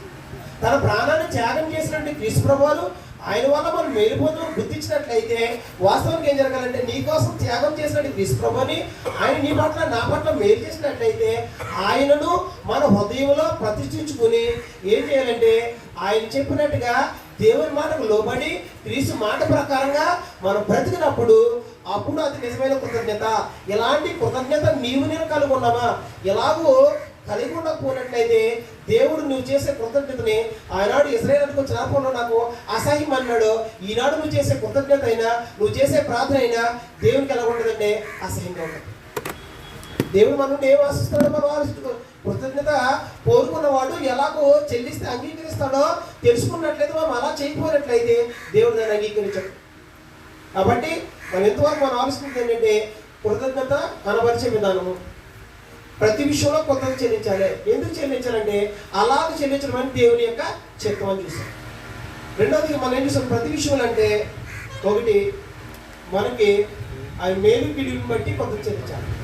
2 జన్మను బట్టి కృతజ్ఞత. 3 గర్భఫలం బట్టి కృతజ్ఞత. 4 గర్భఫల ఆరోగ్యమును బట్టి కృతజ్ఞత. 5 ఆహారమును బట్టి కృతజ్ఞత. ఆహారం మనం తింటున్నామంటే తినగలుగుతున్నామంటే మనం కష్టపడడానికి దేవుడు శక్తిని ఇచ్చాడు, ఆరోగ్యాన్ని ఇచ్చాడు, బలం ఇచ్చాడు కాబట్టి అది తినడానికి ఆయన సెలవు ఇచ్చాడు కాబట్టి తింటాం. 2 ఆయన మనకి ఇచ్చిన స్థితిని బట్టి కృతజ్ఞత చెల్లించాలి. ఇంకేం చేయాలంటే దేవుడు విశేషణందు చేసినటువంటి ఆత్మ సంబంధమైనటువంటి మేలుని బట్టి ఉపకారం బట్టి కృతజ్ఞత చెల్లించాలా? ఈ భౌతిక సంబంధం బట్టి మనం కృతజ్ఞత చెల్లించాలి. 2 ఆత్మ సంబంధం బట్టి కూడా మనం కృతజ్ఞత చెల్లించాలి. ఏంటంటే దేవుడు క్రీస్తునందు చేస్తుంది ఏంటంటే మన పాపం చేత చనిపోతే దేవుడు మన క్రీస్తునందు బ్రతికించాడు కాబట్టి కృతజ్ఞత చెల్లించాలి. 2 మరణం నుండి మనం తప్పించినందుకు దేవునికి కృతజ్ఞత చెల్లించాలి. 3 పరలోకంలో తేజోవాసంగా మనం చేసి దేవుడు తన ఆస్తిలో తన స్వాస్థ్యంలో నీకు ఒక అత్తలుగాను వాసంగా చేసినందుకు పాత్రగా చేసినందుకు కృతజ్ఞత చెల్లించాలి. కృతజ్ఞతను కనబరిచే విధానం ఎలా కనబరచాలంటే ఒకటి ప్రార్థన చేయడం ద్వారా ప్రార్థన చేయడం కృతజ్ఞత. 2 కీర్తనతో స్తుతించడం కృతజ్ఞత. 3 అర్పణ అంటే కానుకలు చెల్లించడం కృతజ్ఞత. ఆయన సన్నిధిలో గడపడం కృతజ్ఞత. అలాగే ఇంకేం చేయాలంటే ఆయన యొక్క నామమును ఆయన యొక్క ప్రసిద్ధిని ప్రకటన చేయడం కృతజ్ఞత. ఇంకేంటంటే నిష్కపటంగా బ్రతకడం అనేది కృతజ్ఞత. ఇంకేంటంటే హృదయపూర్వకంగా దేవుని మాటకు లోబడ్డం. అలాగే ఇంకేంటే దేవుని భయభక్తులు కలిగి ఉండటం, ఆయన చేసిన మేలు తలంచుకుంటూ పూర్ణ హృదయంతో ఆయన సేవించడం అనేది కృతజ్ఞత. దేవుడు క్రీస్తుప్రభుని చేసిన మేలు అంటే గొప్ప మేలు.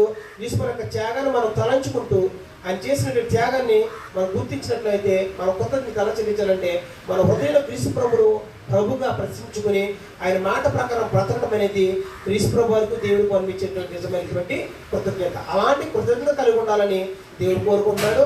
అలాంటి కృతజ్ఞత కలిగి క్రైస్తవ జీవితం జీవించాలని ఈ యొక్క కూడుకుని ఏర్పాటు చేసుకున్న సహోదరులు పెద్దిరాజు గారు, వారి యొక్క దంపతులు పోచమ్మ గారు కూడా వాస్తవాలను గుర్తించి భౌతిక సంబంధమైన దేవుని మనం పొందుకున్నాం. అంతకంటే శ్రేష్టమైనవి దేవునితో పాటు యుగాలుగా దేవునితో నివసించే పరలోకంలో దేవుడు మనల్ని శ్వాసకర్తగా చేశాడు. 2 మన పాపం విమోచించాడు. ఇలాంటి దాన్ని బట్టి నిజమైన కృతజ్ఞత మనం చెల్లించాలని, ప్రతిరోజు చెల్లించాలని మనం గుర్తెరిగిన వారమే దేవుడు కోరుకున్నట్టుగా కృతజ్ఞత చెల్లిస్తూ మనము ఆ దేవుడు అనుగ్రహించే ఆత్మ సంబంధ ప్రతి ఆశీర్వాదాన్ని మీరు నేను కూడా పొందుకోవడానికి సిద్ధపాటు కలిగి ఉండాలని చేరువచ్చిన సహోదరులు ఇంతవరకు ఓపుతాను మీ అందరూ క్రీస్తు ప్రభువును తెలియజేసుకుంటూ ఈ యొక్క కృతజ్ఞత కొడుకును ముగించడం జరుగుతుంది. అలాగే ఈ యొక్క తరగతి అయిన వెంటనే మీకు భోజన సహోదరులు